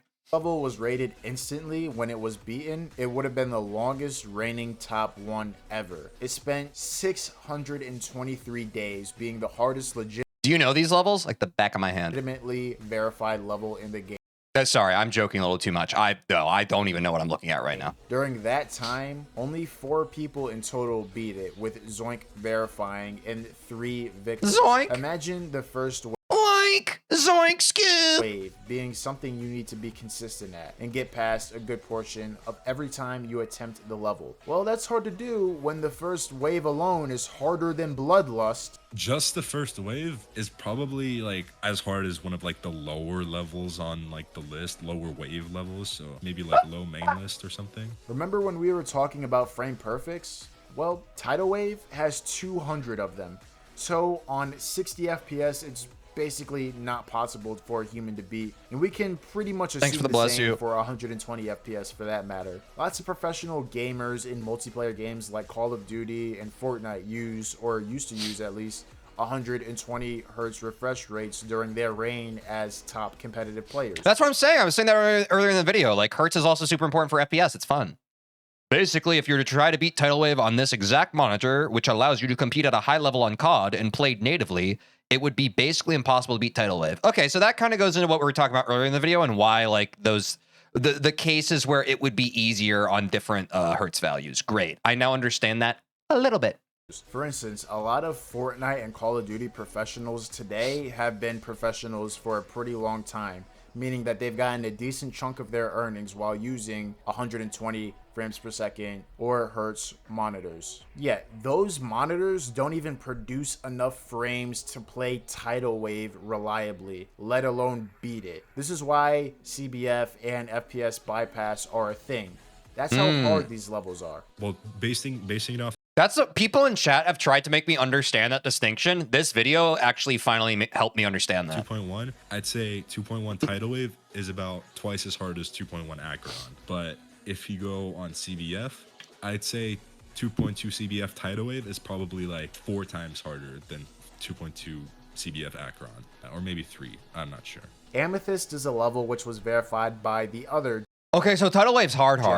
Prodigy, W Popoff. After its long reign, Amethyst was the first rated level which was harder than Tidal Wave, finally dethroning that monstrosity. This is currently the hardest level beaten without CBF, although it is rumored. Wait, Amethyst, the name of a gem? That's a level? That Zoink's project that he verified. I don't believe Amethyst is possible. I've never heard of this one. On the same day as Amethyst, coincidentally, Thinking Space 2 may be harder than Amethyst. There are like 5. I have heard of Thinking Space 2. That was day 1 when I played the game. I played Stereo Madness. I tried Bloodbath. I got 2%, and then I just I fluked Thinking Space 2 from 0. People in this earth right now that are good enough to get decent progress. W Popoff claims that Amethyst no CBF is harder than TS2, which is the current #1 rated level. On both levels and can determine which one is harder. It's true. Thank you. Yeah. Well, there wasn't a clip because my stream crashed, but I did harder than the other. I also did a practice run of Thinking Space 2, and that's like that level was terrible. Like it might even be harder than Amethyst. I'm not sure. Amethyst is described as a level where every single click is a nightmare, with over 100. I thought it was my mouse on the screen. Per second frame perfects and over 120 FPS frame perfects. We can kind of see the increase in difficulty with that factor alone. I'd say like, what's the difference between a 60 FPS frame perfect and a 120 FPS frame perfect? Is that set? A 120 FPS frame perfect would be harder. If you're playing on 120 frames per second and you have a 60 FPS or a frame perfect that is typically a frame perfect under 60 FPS, would that mean that you have 2 frames to execute that frame perfect given 120 frames per second? Is that right? Am I thinking about that right? Okay. Yeah. It's just, okay, cool. Like, Popoff thinks Amethyst is significant. Which is another reason why playing on a higher hertz helps you at this level, because otherwise you're literally nerfing how many frames you have to perform an action. Harder than Tidal Wave, I think. I'm learning! This is probably like, maybe like 50% harder than Tidal Wave. Maybe like a little less. Like, I don't think it's like a jump, like a huge jump from Tidal Wave to Amethyst, but I think it's significant enough to where it's... You'd expect it to be twice as hard, but it's much more challenging. No, I perfectly understand how that's much, like, I understand that that is exponentially more difficult. Pretty obvious. Because it isn't like, the average human reaction time is like, even like if you get it good, it's under like 200 milliseconds. Like you're really splitting hairs. That Amethyst is harder. Grief is the unofficial sequel to Slaughterhouse. So at that point, I feel like it's almost like you're predicting the input more than you're actually like.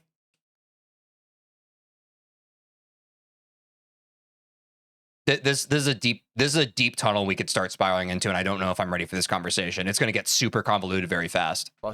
Yeah, more muscle memory than reflex. Kraken, that's a great way to put it. Thank you. Thank you. I was about to explain stuff in about 1,000 words. Exactly. That's why it's more muscle memory than reflex. Carrying a verifier, Doggy. This level to some makes Slaughterhouse look like an easy demon. 75% of this level is said to be harder than Tidal Wave. Mind you, Doggy is a top player who already verified Slaughterhouse and has beaten Acheron. He is currently over a year into Grief with over 300,000 attempts. Grief has 237 60 FPS frame perfects and 11 120 FPS frame perfects, which just goes to show you how insanely difficult this level is. In fact, this level is so hard that Doggy, one of the best players in the game, is using CBF to verify it. According to the rules now, a level must be verified without the mod in order Wait, really? I did not know that. For it to get rated. But Doggy doesn't even care. The level is so hard that he refuses to verify it. He'd rather just beat it? Without CBF. And even with CBF,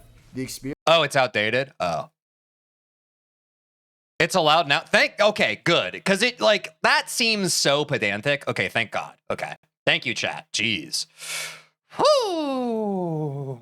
Because now it's in the vanilla game, no? The playing and beating the level is harder. RobTop. Okay, RobTop. That's great. I think that's awesome because that is, like... It's dumb when something like that is the limit. Like, I think that is a great play because that is going to allow to the player skill ceiling in this game to continue to rise. Because that would be such an arbitrary thing to allow to be a limit. That would be so arbitrary, dude. RobTop. Than the likes of Tidal Wave and Amethyst and Thinking Space 2 without CBF. I've played Grief like here and there, but I'd say obviously it's harder than Tidal Wave, yes. And I think it's harder than Amethyst, yes. Let's say like 75%. Dude, I love this game. Harder than Tidal Wave is like Grief. Oh yeah, I don't think anyone's really like realistically in the future is gonna beat Grief without CBF. Like I think people will try, but I don't think anyone will actually be able to because it's just ridiculous. Once this is out, this will be the hardest legitimately verified level in the entire game, but we are nowhere near stopping. Popoff is already working on and has progress on a level named Vehemence, which is said to be even harder than Amethyst and Grief. Wait, Popoff has since lost the verification rights to Vehemence and it will likely not be harder than Grief anymore? Wait, why? What? He got kicked? What? So that's it. That's the current scale of everything in Jamshadash. Let's take a look from start to finish. All right, just to recap. Yeah, recap. With some additional context, this is Stereo Madness all the way up to Cycles. Oh, he made it too hard and never actually played it? Inactivity. Oh, okay. Okay. Wait, oh, so is verification, do you go through a bit of like a formal process for it? I just thought it was just kind of someone like, hey, I want to verify this. Is there like a verification council? It's just like, hey, if you don't document yourself playing this level enough, you are kicked. You are banned from the council. Depends on the level. Ah, interesting. I didn't know that. Let's rip the recap. You can beat these levels fairly easily. Most people can within a day or so. Then you have time machine, cycles. Once you hit electrodynamics, then the game becomes an actual challenge to people who just picked it up. And then club step in Theory of Everything 2 and Deadlocked is an additional jump. And that will take oh, it's based on what the creator of the level wants. That makes sense. So the creator kind of outlines how they want the verification process to go about. Pretty decent time commitment of a couple of weeks at least to most people who just picked up the game.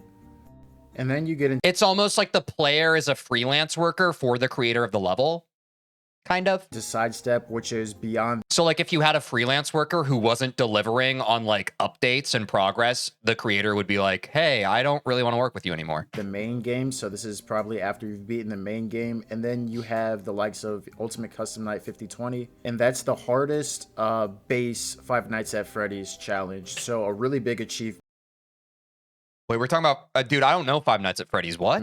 from another video game, and it's sandwiched in between Sidestep and Nine Circles, so Nine Circles is a bit harder, Sidestep a bit easier. I'd say UCN is about as hard as a medium demon.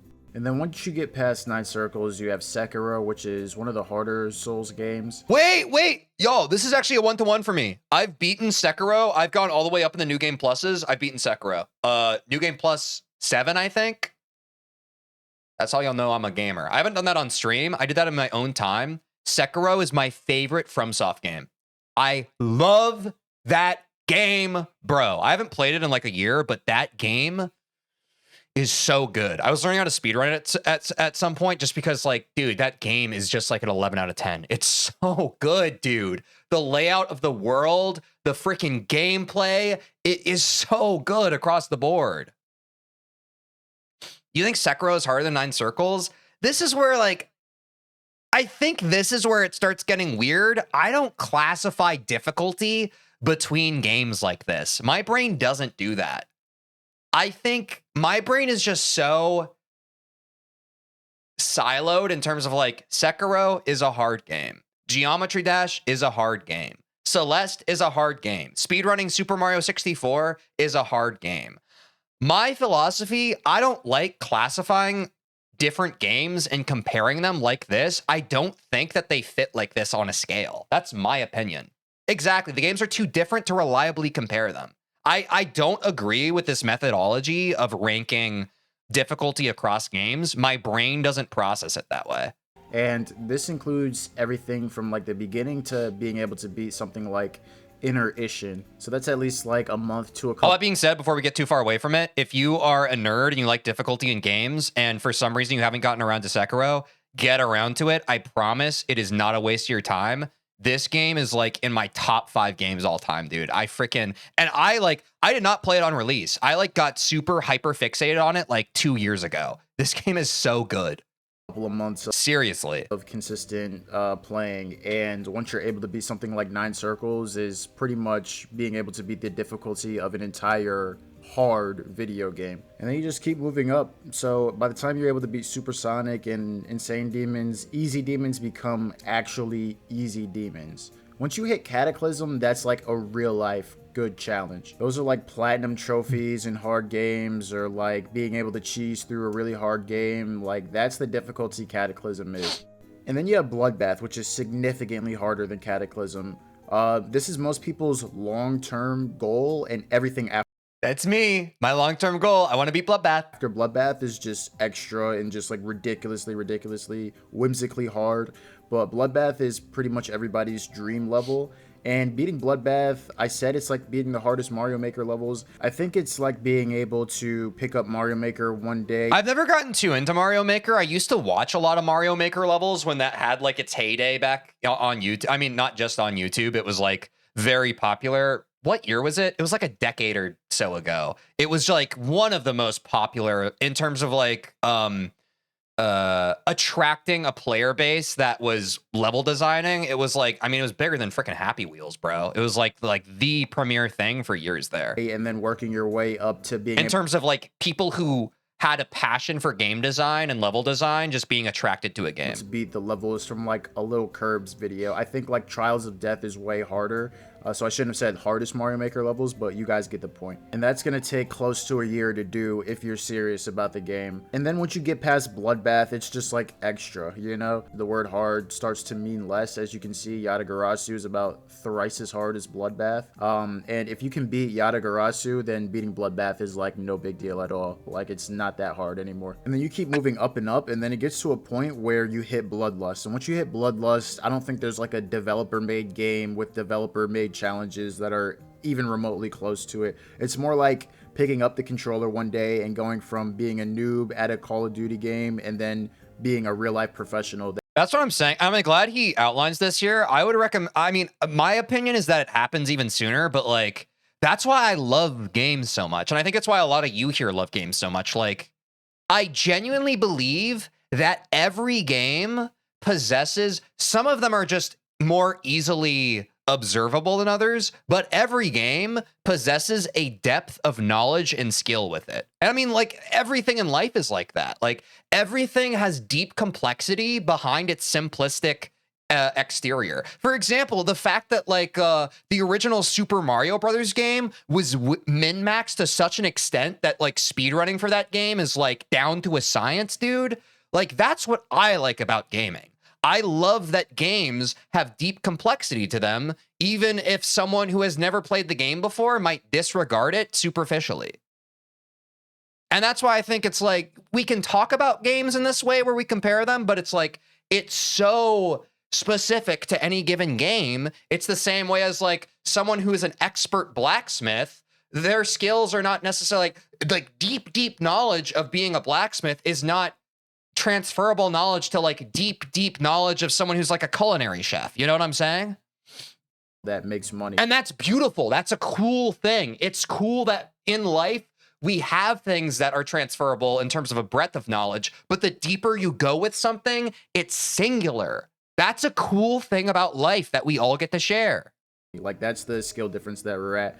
On paper, if we're going based on these rankings, just to give you an idea, Bloodlust is about 9 times harder than Bloodbath on paper. And Bloodbath is already something that's like a super hard challenge. I'd say it would take most people who are serious about the game at least 6 months to beat. Of course, if you're starting as a beginner, and that's a low ball. But then you have like Geometry Dash is probably the highest skilled ceiling game of all time with no competition with anything else. That's why the comparison works, so you can see the scale.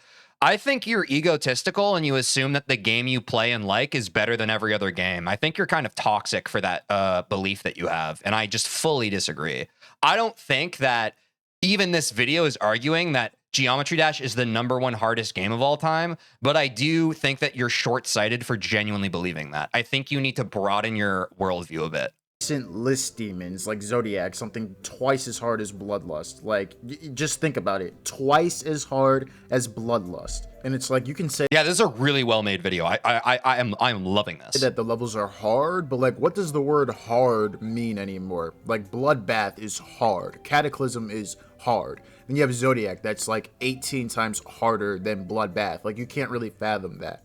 And those are in the extended list of our list, so not even in the top 75 anymore. Then you have Tartarus, the Golden, Swai. Those are like the low end of the list, like barely scraping into the top 75. And then you have Slaughterhouse, which like is so hard that people outside of the Geometry Dash community would react to it for content, like XQC, IShowSpeed, like they've all seen Slaughterhouse, and it's just like, what the fuck is going on? And then when that level reigned as top 1, you had a lot of people who took over 100,000 tries to beat it, and one that even took like 500,000.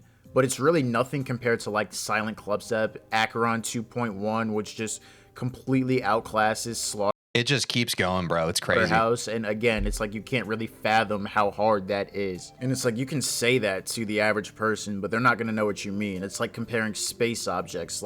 Exactly, but you can say that to the average person about Super Mario 64 speedrunning. You can say that to the average person about literally any... I already said this, but you know what I'm saying? Like, it's not just something unique to Geometry Dash. Like the sun versus like... serious or something. It's like, oh, okay, like you can tell me that this is twice as hard as this, but you can't really fathom the actual scale. For instance, Exactly. That is the deep knowledge that every single thing in life possesses. The deeper you get into it, the more inexplicable it is to a novice. Slaughterhouse is about 60 times harder than Bloodbath on paper and is You have just described this a deep mystery and beauty to life. almost 7 times harder than Bloodlust. And then you have Acheron, which is allegedly twice as hard. Sorry, and to be clear, I'm not arguing so much with Mdog5. I think this video is great. I'm more kind of pushing back against some of the sentiments that folks in chat have shared throughout the video. As Slaughterhouse, if not more. And then you have Tidal Wave, which is twice as hard as Acheron, if not more. And then you have like Amethyst, which is a bit harder than Tidal Wave. And then you have Grief, which is almost twice as hard as Tidal Wave. So you can see these little bars that I made, but okay, let's look at Grief. That's almost twice as hard as something that I told you was twice as hard as something that I told you was twice as hard as something. I'm watching while babysitting my baby niece and she whips her head around and smiles whenever you speak. That's so wholesome. What the heck? Thanks for sharing that. I hope you're having a great day. That's so wholesome. That I told you was 60 times harder than Bloodbath, which is a challenge that would take most people from half a year to a year to beat if they're serious. That's how hard Geometry Dash is, ladies and gentlemen. Hold on, you thought it was over? It's not even close, dude. There's still 30 minutes of this video left. I'm gonna go over the currently impossible levels. Geometry Dash is an ever so growing game where the skill ceiling only furthers as time goes on. It will not stop until the game dies, which right now there are no signs of it doing.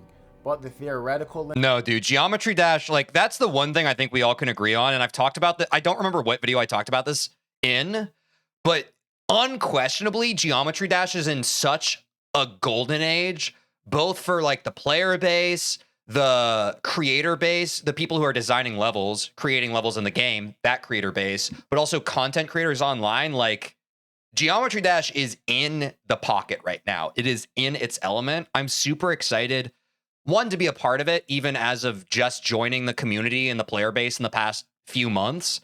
But I'm really excited to see where the game goes from here. And I'm super excited that it continues to get the recognition and attention that it surely deserves.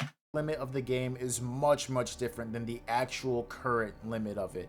We refer to the hardest level in the game as the hardest legitimately beaten level, but that doesn't mean that there aren't levels that exist that are even harder, because there are. Meet the impossible levels list. The impossible levels list ranges from levels around the we mentioned this a bit. of the hardest in the game. Some are actually easier, it's just that no one has gone for them. But of course, the bulk of the list is composed of levels harder than those legitimately beaten. Enter Eternus. Eternus is the unofficial sequel We just alluded to that earlier in the video. to Acheron, and is the hardest Riot level in the Tartarus, Acheron, and Eternus series. Again, it is a Riot project that is currently in open verification, which is meant to be the hardest level in the game in the coming years. Okay, so to what we were talking about before, sometimes I'm guessing non-open verification is when just one player is tasked with verifying it, and open verification is just like, hey, if you're a player who thinks you got a shot at this,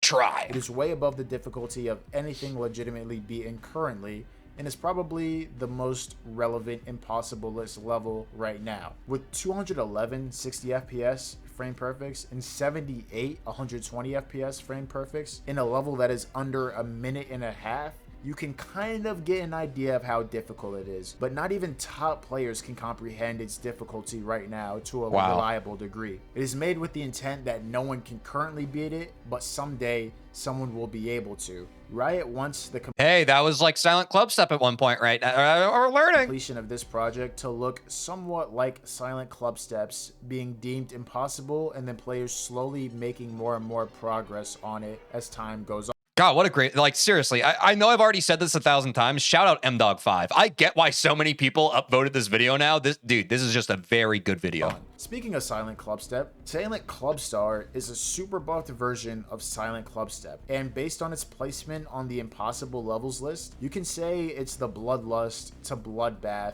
of Silent Club Step, at least with Eternus. Yeah, but Eternus is so hard, I'm genuinely split if it ever even gets close to verified. I mean, I'm not going to pretend to like I know more about the game than you do, but I do just want to say that the way history works is the people currently living in history are typically a little more cynical and less open-minded than the people in the future, like in the present that we're looking at now. When we're able to observe history, we're able to be like, yeah, of course this was possible. But like, I'm sure people were pretty cynical about the possibility of Silent Clubstep even being verified before it was verified, right? I'm not arguing that Eternus isn't a different beast entirely, but I do think that it's like, I don't know. I think the threshold that humanity is able to push itself through can sometimes be surprising in ways that even like the current present moment can't appreciate. It is estimated that someday someone will be able to beat it. With Silent Clubstar, that's unlikely to be the case. Being an uglier, meaner, and scarier version of Silent Clubstep, Silent Clubstar rates almost 180 levels harder than Eternus. What's even harder than Silent Clubstar is a popular level called Silent Circles. Silent Circles is another popular Impossible List level made by creators Cyrillic and Silent, the guy who made Silent Clubstep. It became super popular due to its gameplay being just I was around when Silent Clubstep was impossible, by the way. Then I feel like you should know better then. If you were around when a level was considered impossible and you lived to see the other side of it when it suddenly became possible, that should be empirical evidence to you that the times change. Blatantly impossible. I mean, look at this. You literally have to be a robot to beat this level. So Jamshed's progeny, as I've gone over, Zoink, who's verified Acheron and Tidal Wave, the current #1 ranked player and the player who's widely accepted as the best player in Jamshed right now, spent almost an hour completing this level in practice mode. And that's actually the world record. Despite this, there are over 30 levels that are said to be harder than this. The hardest impossible level in the game is tax evasion. Rated #1 on the impossible levels list is tax evasion. Difficult isn't even... Oh yeah, I'm sure there are some on the impossible level that are truly like in Super Mario 64 speedrunning or just speedrunning in general, there are things that are performed by Taz, which is basically like a computer performing the actions, not a human. There are things that only Taz can do that are like humanly impossible. I understand that for sure. Like I'm sure there are some levels genuinely on the impossible levels list that are just like you can't do it. Even a word to accurately describe this level. There's currently no one on this earth who can beat tax evasion, and there never will be anybody on But also, there are some things, for example, in Super Mario 64, that could only be done by Taz that are now being replicated by humans. This earth that can beat tax evasion. It's gonna take Jesus Christ himself. I mean, look at this. It's just not possible. Like, at all. The difference between Stereo Madness and Tidal Wave is a pretty level. Is less than a difference between Tidal Wave and tax evasion. It's like comparing a Google years to forever. Remember... No, Teej, tax evasion will never be verified. Did I say that? Y'all like to make up things that I said. Tidal Wave having 260 FPS frame perfects. Like, genuinely, I think when I stream, y'all listen to 10% of the words coming out of my mouth. Which, to be fair, I yap a bunch. It's hard to catch every single word I say. Remember Eternus having 211 60 FPS frame perfects and 78 120 FPS frame perfects? Well, tax evasion has 640 1,440 FPS frame perfects, meaning... No, yeah, like all the levels we're talking about in this latter part of the impossible levels section, for sure. I'm like, I get it, bro. No one's touching that with a 10-foot pole. That it's basically not possible on a monitor that can theoretically produce 1,400... Well, when you don't clearly explain every word you say, you're bound to get people misunderstanding you. Do y'all feel like I don't articulate myself well? 140 frames per second. That is... You talk about one thing, then change to another in the same sentence sometimes? Yeah. Absolutely. I mean, like I said, difficult isn't even... But I feel like y'all get fixated on the one thing I was talking about. In a word that you can use to describe. Okay, so now that we've gone over the difficulty scale of Jamshed, let's go over some mind-blowing facts about the game and what people... Well, whatever. I can't help the people who don't understand me better, but the people who do understand me, and to those people, I salute you. Have achieved. This is the difficulty of Deadlocked. There's a rated level which is deadlocked but completely invisible, named obviously Invisible Deadlocked, and it's not even an extreme demon.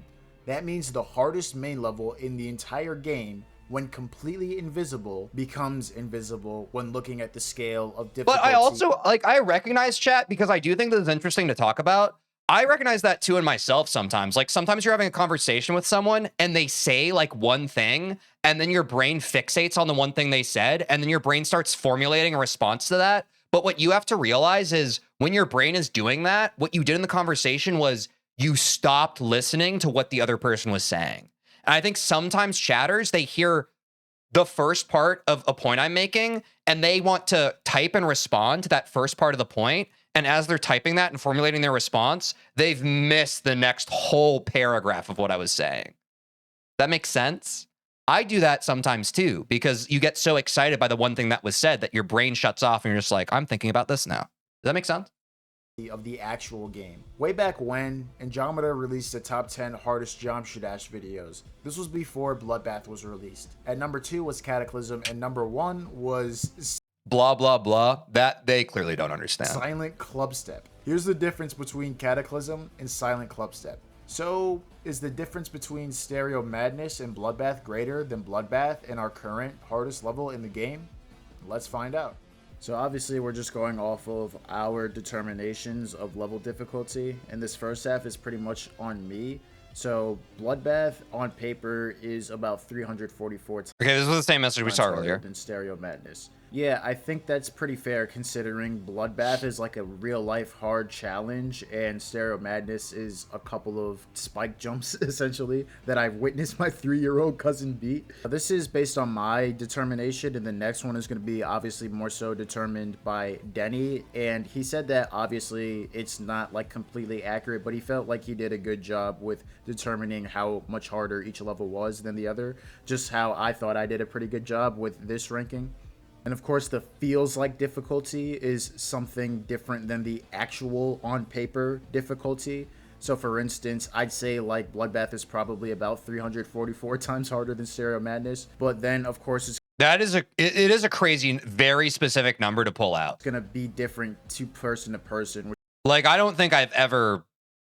It's like sometimes when some people are just like 82% of statistics are made up or like that kind of thing. Like, I get that it's like numbers can be a feel-based thing sometimes, but that's a crazy number. Feels like it's different. For instance, Yatagarasu might not feel 3 times harder than Bloodbath if they say, for instance, already beat Sonic Wave or have a bunch of experience or are just really good at the game. It's not going to feel like that difference, even though the difference is there. Which brings us to this other ranking, starting at Bloodbath. That little dot right there, that's Bloodbath. That little dot is harder than a Souls game, mind you. That little dot is harder than Cuphead. That little dot is harder than Super Meat Boy. So that's just to give you some... I mean, yeah, maybe. I see the argument. I kind of disagree. Perspective. To the right of that is Yatagarasu. To the right of Yata is Sonic Wave. To the right of Sonic Wave. But I understand the point. Wave is Bloodlust. To the right of Bloodlust is Zodiac. To the right of Zodiac is Tartarus. And I think you guys can see it as we zoom out here. So I'm just going to stop right here real quick. A lot of people said the aforementioned question that we're trying to answer before Acheron even came out. And I'm just going to say no, right? The difference between the hardest Extreme Demon and Bloodbath is not greater than the distance between Stereo Madness and Bloodbath. A lot of people really underestimate, especially people who are very good at the game and who can beat Bloodbath like within the blink of an eye, really underestimate the difference between Stereo Madness and Bloodbath. I think that's because it also takes longer to climb from like a level like Slaughterhouse from Bloodbath, from like Stereo Madness and Bloodbath. Like you can do Stereo Madness to Bloodbath in like a year. Bloodbath to Slaughterhouse is probably gonna take a lot more than a year. But if anything, that just goes to show how hard Bloodbath is, and it's because there's multiple steps involved. Like, in order to go from Slaughterhouse to Bloodbath, you'd probably have to beat something like Bloodlust, which is already several times harder than Bloodbath. You have to probably from there go to Zodiac and then Tartarus, you know what I mean? So I understand why that point sort of became popular, but even if you're looking at Acheron versus Bloodbath, it's not true. Acheron on paper is 180 times harder than Bloodbath, while Bloodbath was 340. Again, these are random numbers. 4 times harder than Stereo Madness. But I know he already pre-qualified it that he's just like he's going off a feel. That's on fine. paper. And even if you think these estimates are complete bullshit, or I'm not a top player, so who am I to talk? Like, if there's No, I'm not disregarding it because you're not a top player. one thing in common, we're all humans, and the human experience is similar enough to where the discrepancies between someone else's opinion isn't going to change this fact to the degree in where I would be wrong in this case. Cocky sounding, I know, but like, let's take, for instance, someone other than Denny. Let's say that they say that these rankings are wrong, and let's say that their opinion is like an aggregate. But also, you just kind of arbitrary. Sorry, this is the first time I actually am going to just be mildly critical. Like, we talked a lot about the difficulty of Geometry Dash, but you just kind of arbitrarily added the difficulties of other games to the scale. Like, we didn't really do a deep dive into those games. You were just kind of like, yeah, I just kind of added it. Of everybody else's opinion. So let's say that that's the case. I'd say like the difference in terms of how off we could be would only be anywhere from like 10 to 20%, not like 60 to 70% margin of error to where the difference between Acheron and Bloodbath suddenly is greater than the difference between Bloodbath and Stereo Madness. That's what I'm saying. I hope I made sense. If not, you can hit me in Discord and I'll try to explain it there. The feels, but again, like, you can't support your like, you can have an opinion that's based on feel. You can't support your feel based opinion with made up statistics. You know what I'm saying? Like, it can't be both. You can say, hey, I feel like I feel like these levels are harder than this game. That's fair. You can have that opinion. You can't then support that opinion with statistics that you made up.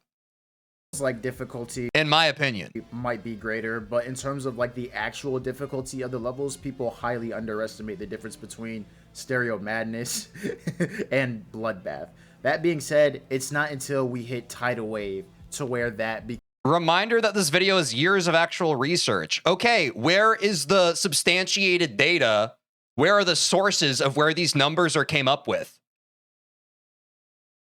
They're made up, bro. They are just made up. They're feels-based statistics, which is fine, but you can't make that argument and say these numbers like they matter when also in the video you say, "Hey, I'm just kind of going off a feel here, man."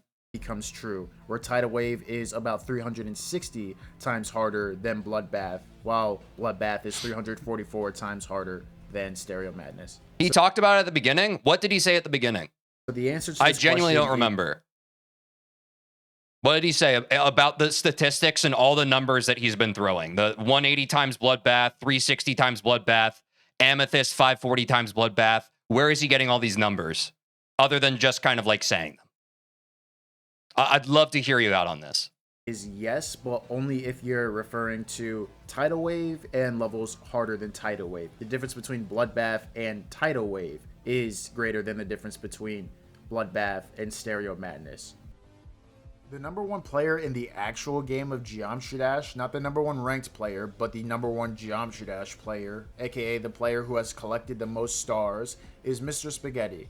With a total of 325,000 stars and with over 8,000 demon levels beaten, the hardest level they have ever beaten is Zodiac. This is how Zodiac compares to the hardest levels in the game. For reference, arguably the best player in the game currently, W Popoff, beat Zodiac in under a week. Speaking of which, the other best player in the game and most popular top player, Zoink, kickstarted his career by beating Zodiac as a jump from Bloodbath. Here's the difference between Bloodbath and Zodiac. Now, he had done achievements harder than Bloodbath, but in terms of actually completing a level, this was the jump and was at the time considered the largest jump in Geometry Dash history. Speaking of which, the biggest jump or progression skip that I could find in terms of actually completing 2 levels is by Hades, who jumped from 9 circles to Sakupin circles. Here's the difference between those two. And I don't know if we've gone over, but at this point in, like, honestly, at this point in the video, I'm like, why do we keep looking at these comparisons now? Am I crazy? I'm really starting to lean out in the video. Like, we've already gone over this. Succumbent Circles is a level basically as hard as Slaughterhouse. That means Hades went from I'm not crazy about this chapter of the video. beating an easy demon to a current top 20 demon, which was a top 10 demon at the time. Succumbent Circles. Yeah, this part of the video is definitely, like, the whole video up to this point, like, we've seen it, like...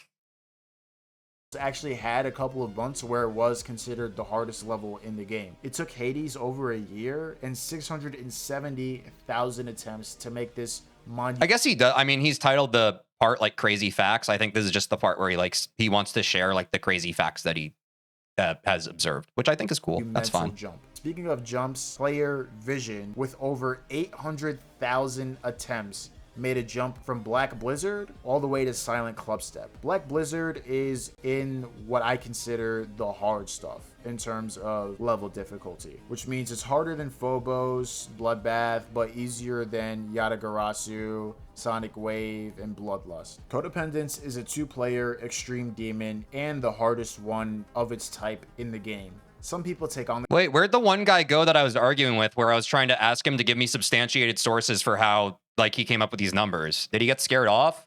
The task of beating it solo, basically controlling 2 different game modes with 2 completely owned, I guess, different sets of obstacles intended for 2 different players to do all by themselves. It's essentially beating 2 completely different levels at the same time. I'm looking, damn. Okay, I assumed you were looking for a timestamp. These levels are hard enough to be an extreme demon on their own, yet people are crazy enough to do them at the same time. The whole entire experience is currently a— But other people in chat were like, these numbers are just made up, no? Am I crazy? 40 level, meaning this unreal challenge isn't even in the top 10, top 20, or top 30 hardest levels in the game. It took Pop off 115,000 attempts in 3.5 months to beat the current top 1, Amethyst. This is after he beat Tidal Wave 3 times. It's all subjective, and that's what I'm saying. Like, he made the numbers up based on his subjective opinion. Acheron over 11 Yeah, exactly. times, Rough and estimates. Slaughterhouse over 100 times.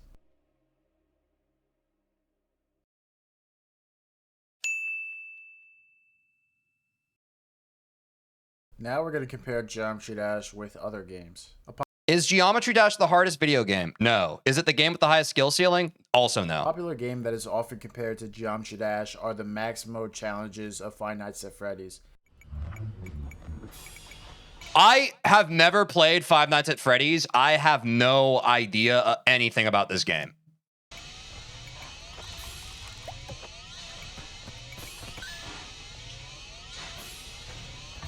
Yeah, now I'm starting to feel like we're kind of glazing Geometry Dash quite a bit. Like, don't get, like, I like the game, bro. I think it's a hard game. I think it has a high skill ceiling. Let's not argue that it is the highest skill ceiling game ever made. I don't even understand why we're trying to argue that. Does that make you feel better? So how hard is Hopeless Pursuit? Well, you could take— Whoa, what was that, bro? Pretty much every FNAF challenge that I've ever done, and compared to HP, they mean literally nothing. FNAF Lock— Wait, what's the max mode list? Cat all challenges, 1 million fans rating in FNAF 6, 4 games at once. Wait, go back. They aren't even a speck compared to the monster of HP. Oh. Dude, is that a mod or is that in the game? Like, what is happening with that? What is happening, bro?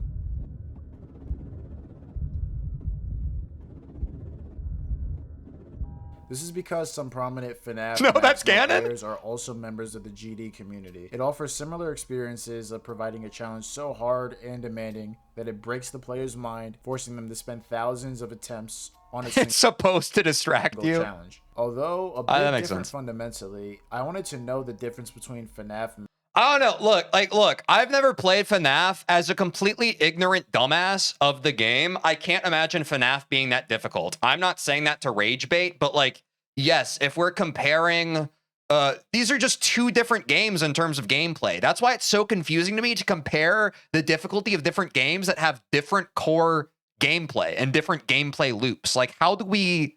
What? That's apples and oranges 101. Max Mode and Geometry Dash, especially since its player base was intertwined. Now, if you don't know how hard FNAF Max Mode challenges are, he clocked me. Take a look at this video describing the second hardest challenge, or the top 2, Hopeless Pursuit. In this same video, Bones created an even harder challenge than the current top 1 FNAF Max Mode challenge, called Hopeless Greed. I noticed that one of the first victors of Hopeless Greed was also a really good Geometry Dash player, beating levels like Tartarus. Like, there's so many. Now, Hopeless Greed is a challenge that is harder than the top 1, Ultimatum, with its victors commonly being able to beat Hopeless Pursuit, which is the top 2, multiple times in a row. It's also stated that Ultimatum isn't all that much harder than Hopeless Pursuit. When asked which game is harder, Hadales. Not really when you dive into the code of each franchise. Dude, I've given you so many chances. I'm just gonna ban you. I think you're a pseudo-intellectual, bro. Best of luck with life. You seem like the most gatekeepy gamer guy ever. You are just a ride or die GD player, and that's fine, bro. But like, you're just making up bullshit. I can't take it anymore. Good luck with life, bro. I hope I'm pronouncing that right. Arguably the best FNAF Max Mode player, responded with 2 words: GD harder. I'll put the top Max Mode level around Zodiac difficulty, as Hadales' hardest level is Tartarus, and it's like saying Tetris is easy, but the skill ceiling of the speedrunning community is much bigger. Yeah, it makes sense. Stated that Geometry Dash is the harder game, so I'm sure they were going off of their own personal experience. Freddy also stated that Ultimatum is around Shardscape's difficulty, and Shardscapes is a level that's harder than Bloodlust, but easier than Zodiac, and it's closer to Bloodlust than it is to Zodiac. So I think it checks out. Dude, all these approximations are just like, yo, trust me, bro. Out that Hopeless Greed, which is a top 1, a decent chunk. Which actually is okay. I think if at this point, this is him just getting into like, hey, in my opinion, these are my approximations for difficulty, I think that's fine. Harder than Ultimatum is a little... Like, if we're fully leaning into the fact that the rest of this video is just subjective and it's all about Mdog5's subjectivity, I think that's totally fair.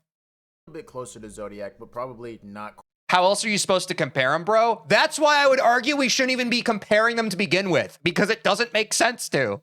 Quite as hard. I also see people being able to beat max mode list levels after a year to a year and a half of grinding from 50-20, which 50-20 is kind of like a medium demon when compared to Geometry Dash's difficulty. I don't see anyone being able to go from medium demon to list demon in a year to a year and a half. I don't care how good that player ends up being. For reference, Zoink and W. That's fair, because List Demon's like top 150, right? I feel like that's fair. Have been playing the game for over 5 years. So I think Rocket League...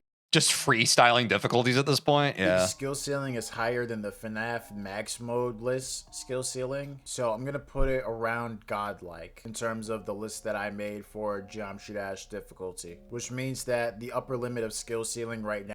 Some of you are just pretending like any of this, like the evidence based in this is in any way like substantiated by anything other than I feel like it's this, man.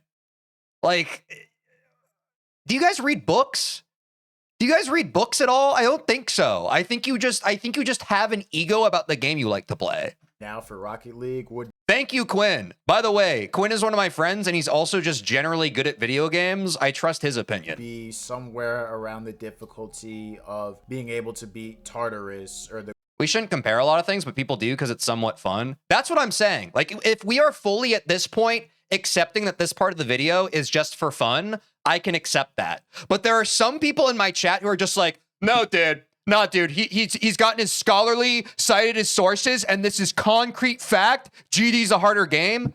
You're so cooked, I don't even know where to begin to help you to dig you out of the trenches, bro. Like, even Mdog5 is saying like, hey, this is just how I kind of feel about it. And you're taking away this video as like, yes, we finally have the proof. We have years of information all conglomerated into one thing that we can use to pwn every other gamer. The golden in Geometry Dash. Rocket League is considered one of the high... If I were you, I'd stop watching the video because I just disagree with everything. Yeah, I kind of want to drop it at this point. I feel like it's kind of rage bait. And also, I haven't played FNAF Max modes. I haven't played Rocket League enough. I haven't played Fortnite Apex Legends enough. I played Soul Games. I played chess. Should I watch current level placements? I'm kind of good on the rest of this video, man. I feel like I've gotten the value I wanted out of it. And like, where I stand, I feel like the rest of this is just kind of like, I'm going to keep parroting my same opinion, which is like, why are we even talking about this? I feel like this is subjective and doesn't really matter.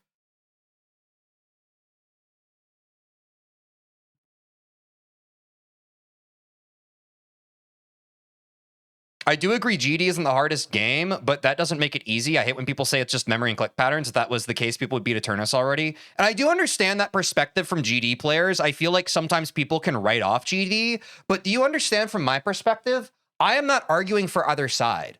I am saying that people should not diminish the accomplishments of GD players. If they play a different game and they're like, Geometry Dash isn't even that hard, they're an asshole. If you play Geometry Dash and then you look at other people who play other games and you're like, your game isn't even that hard, you are also the asshole.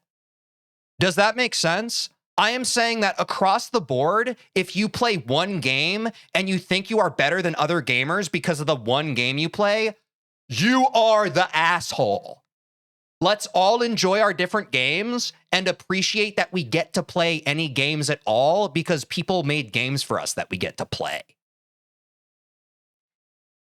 That being said, yeah, I don't really want to watch the rest of this video. I think I'm going to skip all these comparisons. I'm not too interested in that. If you're interested in the subjective opinions of these comparisons, that's fine. Watch the video. I'm just going to skip to current level placements and see if this is interesting. If it's not, I'm going to drop the rest of the video. All right, so you guys made it to the end of the video. Now we're just going to be going over the official rankings of all the levels that we've gone over, just in case anybody's curious.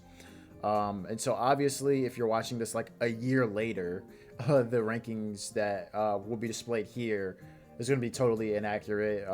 Levels of swab. People need to realize that how hard a game you play does not matter at all. Exactly, dude. Like, if you as a player are compelled to play a game because you like the game and you want to improve you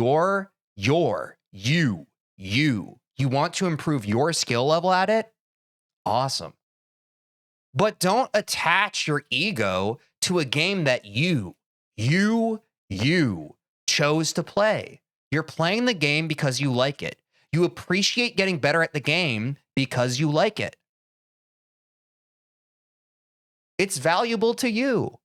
You don't have to project that value onto other people. And guess what? Other people not understanding the value that you have towards the game and your skill in it does not diminish the value that you have in the skill you've developed for it. And I think that's where a lot of this gatekeepiness comes from. It comes from projected insecurity. It comes from maybe there was someone in another games community that was rude to you. And now you have this lock on your heart of like, well, someone in another game that I don't play was mean to me about the game I do play. So I'm going to be mean to other people who play. No, you're just, you're perpetuating the cycle of miserability. So stop doing that. There'll be levels in between. You know, the hardest level now isn't going to be the hardest level a year from now. So just keep that in mind. But if you're watching this also, I think I'm also not too interested in this part because a lot of people in the chat as we watch the video already highlighted the difficulties of these levels. I think I'm good on this video. I think I've gotten the value. Mdog5, thank you for making the video. Obviously, like and subscribe. I think that this, honestly, as a history lesson in terms of top levels, I really appreciate this video. And I just, but again, Mdog5 offered up that this was, all of this stuff was opinion-based and based on how he feels about it. He said that multiple times in the video. So respect. If this is how he feels about it, cool. But the way I feel about it is we shouldn't even compare other games to begin with. I understand why this video has performed well because it attracted, as we've seen in the chat today, people who are super uppity about GD and they think that they're better than everybody because they play GD. And it also attracts people who are like, I am curious, like, how do these difficulties measure up? But more accurately, I feel like this video is just like a history lesson on the skill progression in the game as you go up the ladder of difficulty. And I feel like that is the value I extracted as a viewer. The rest was just kind of tacked on, in my opinion. But I am appreciative for this first portion of it. I feel like that was very interesting to dive into, and I appreciate that. No, I think that other games are comparable in my opinion, but that's just me. That's great. So now we can all end. I've already gone on my individual diatribes. People in chat have gone on their diatribes. And we can end with a nice hearty agree to disagree. Agree to disagree. But yeah. Thanks for the video, Mdog. I do think that that was worth our time, and I'm glad that I got to react to it.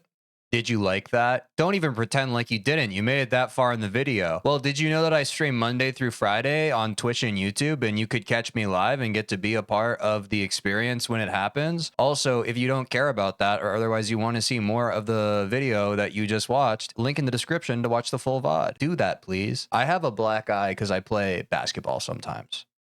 Bye. Oh,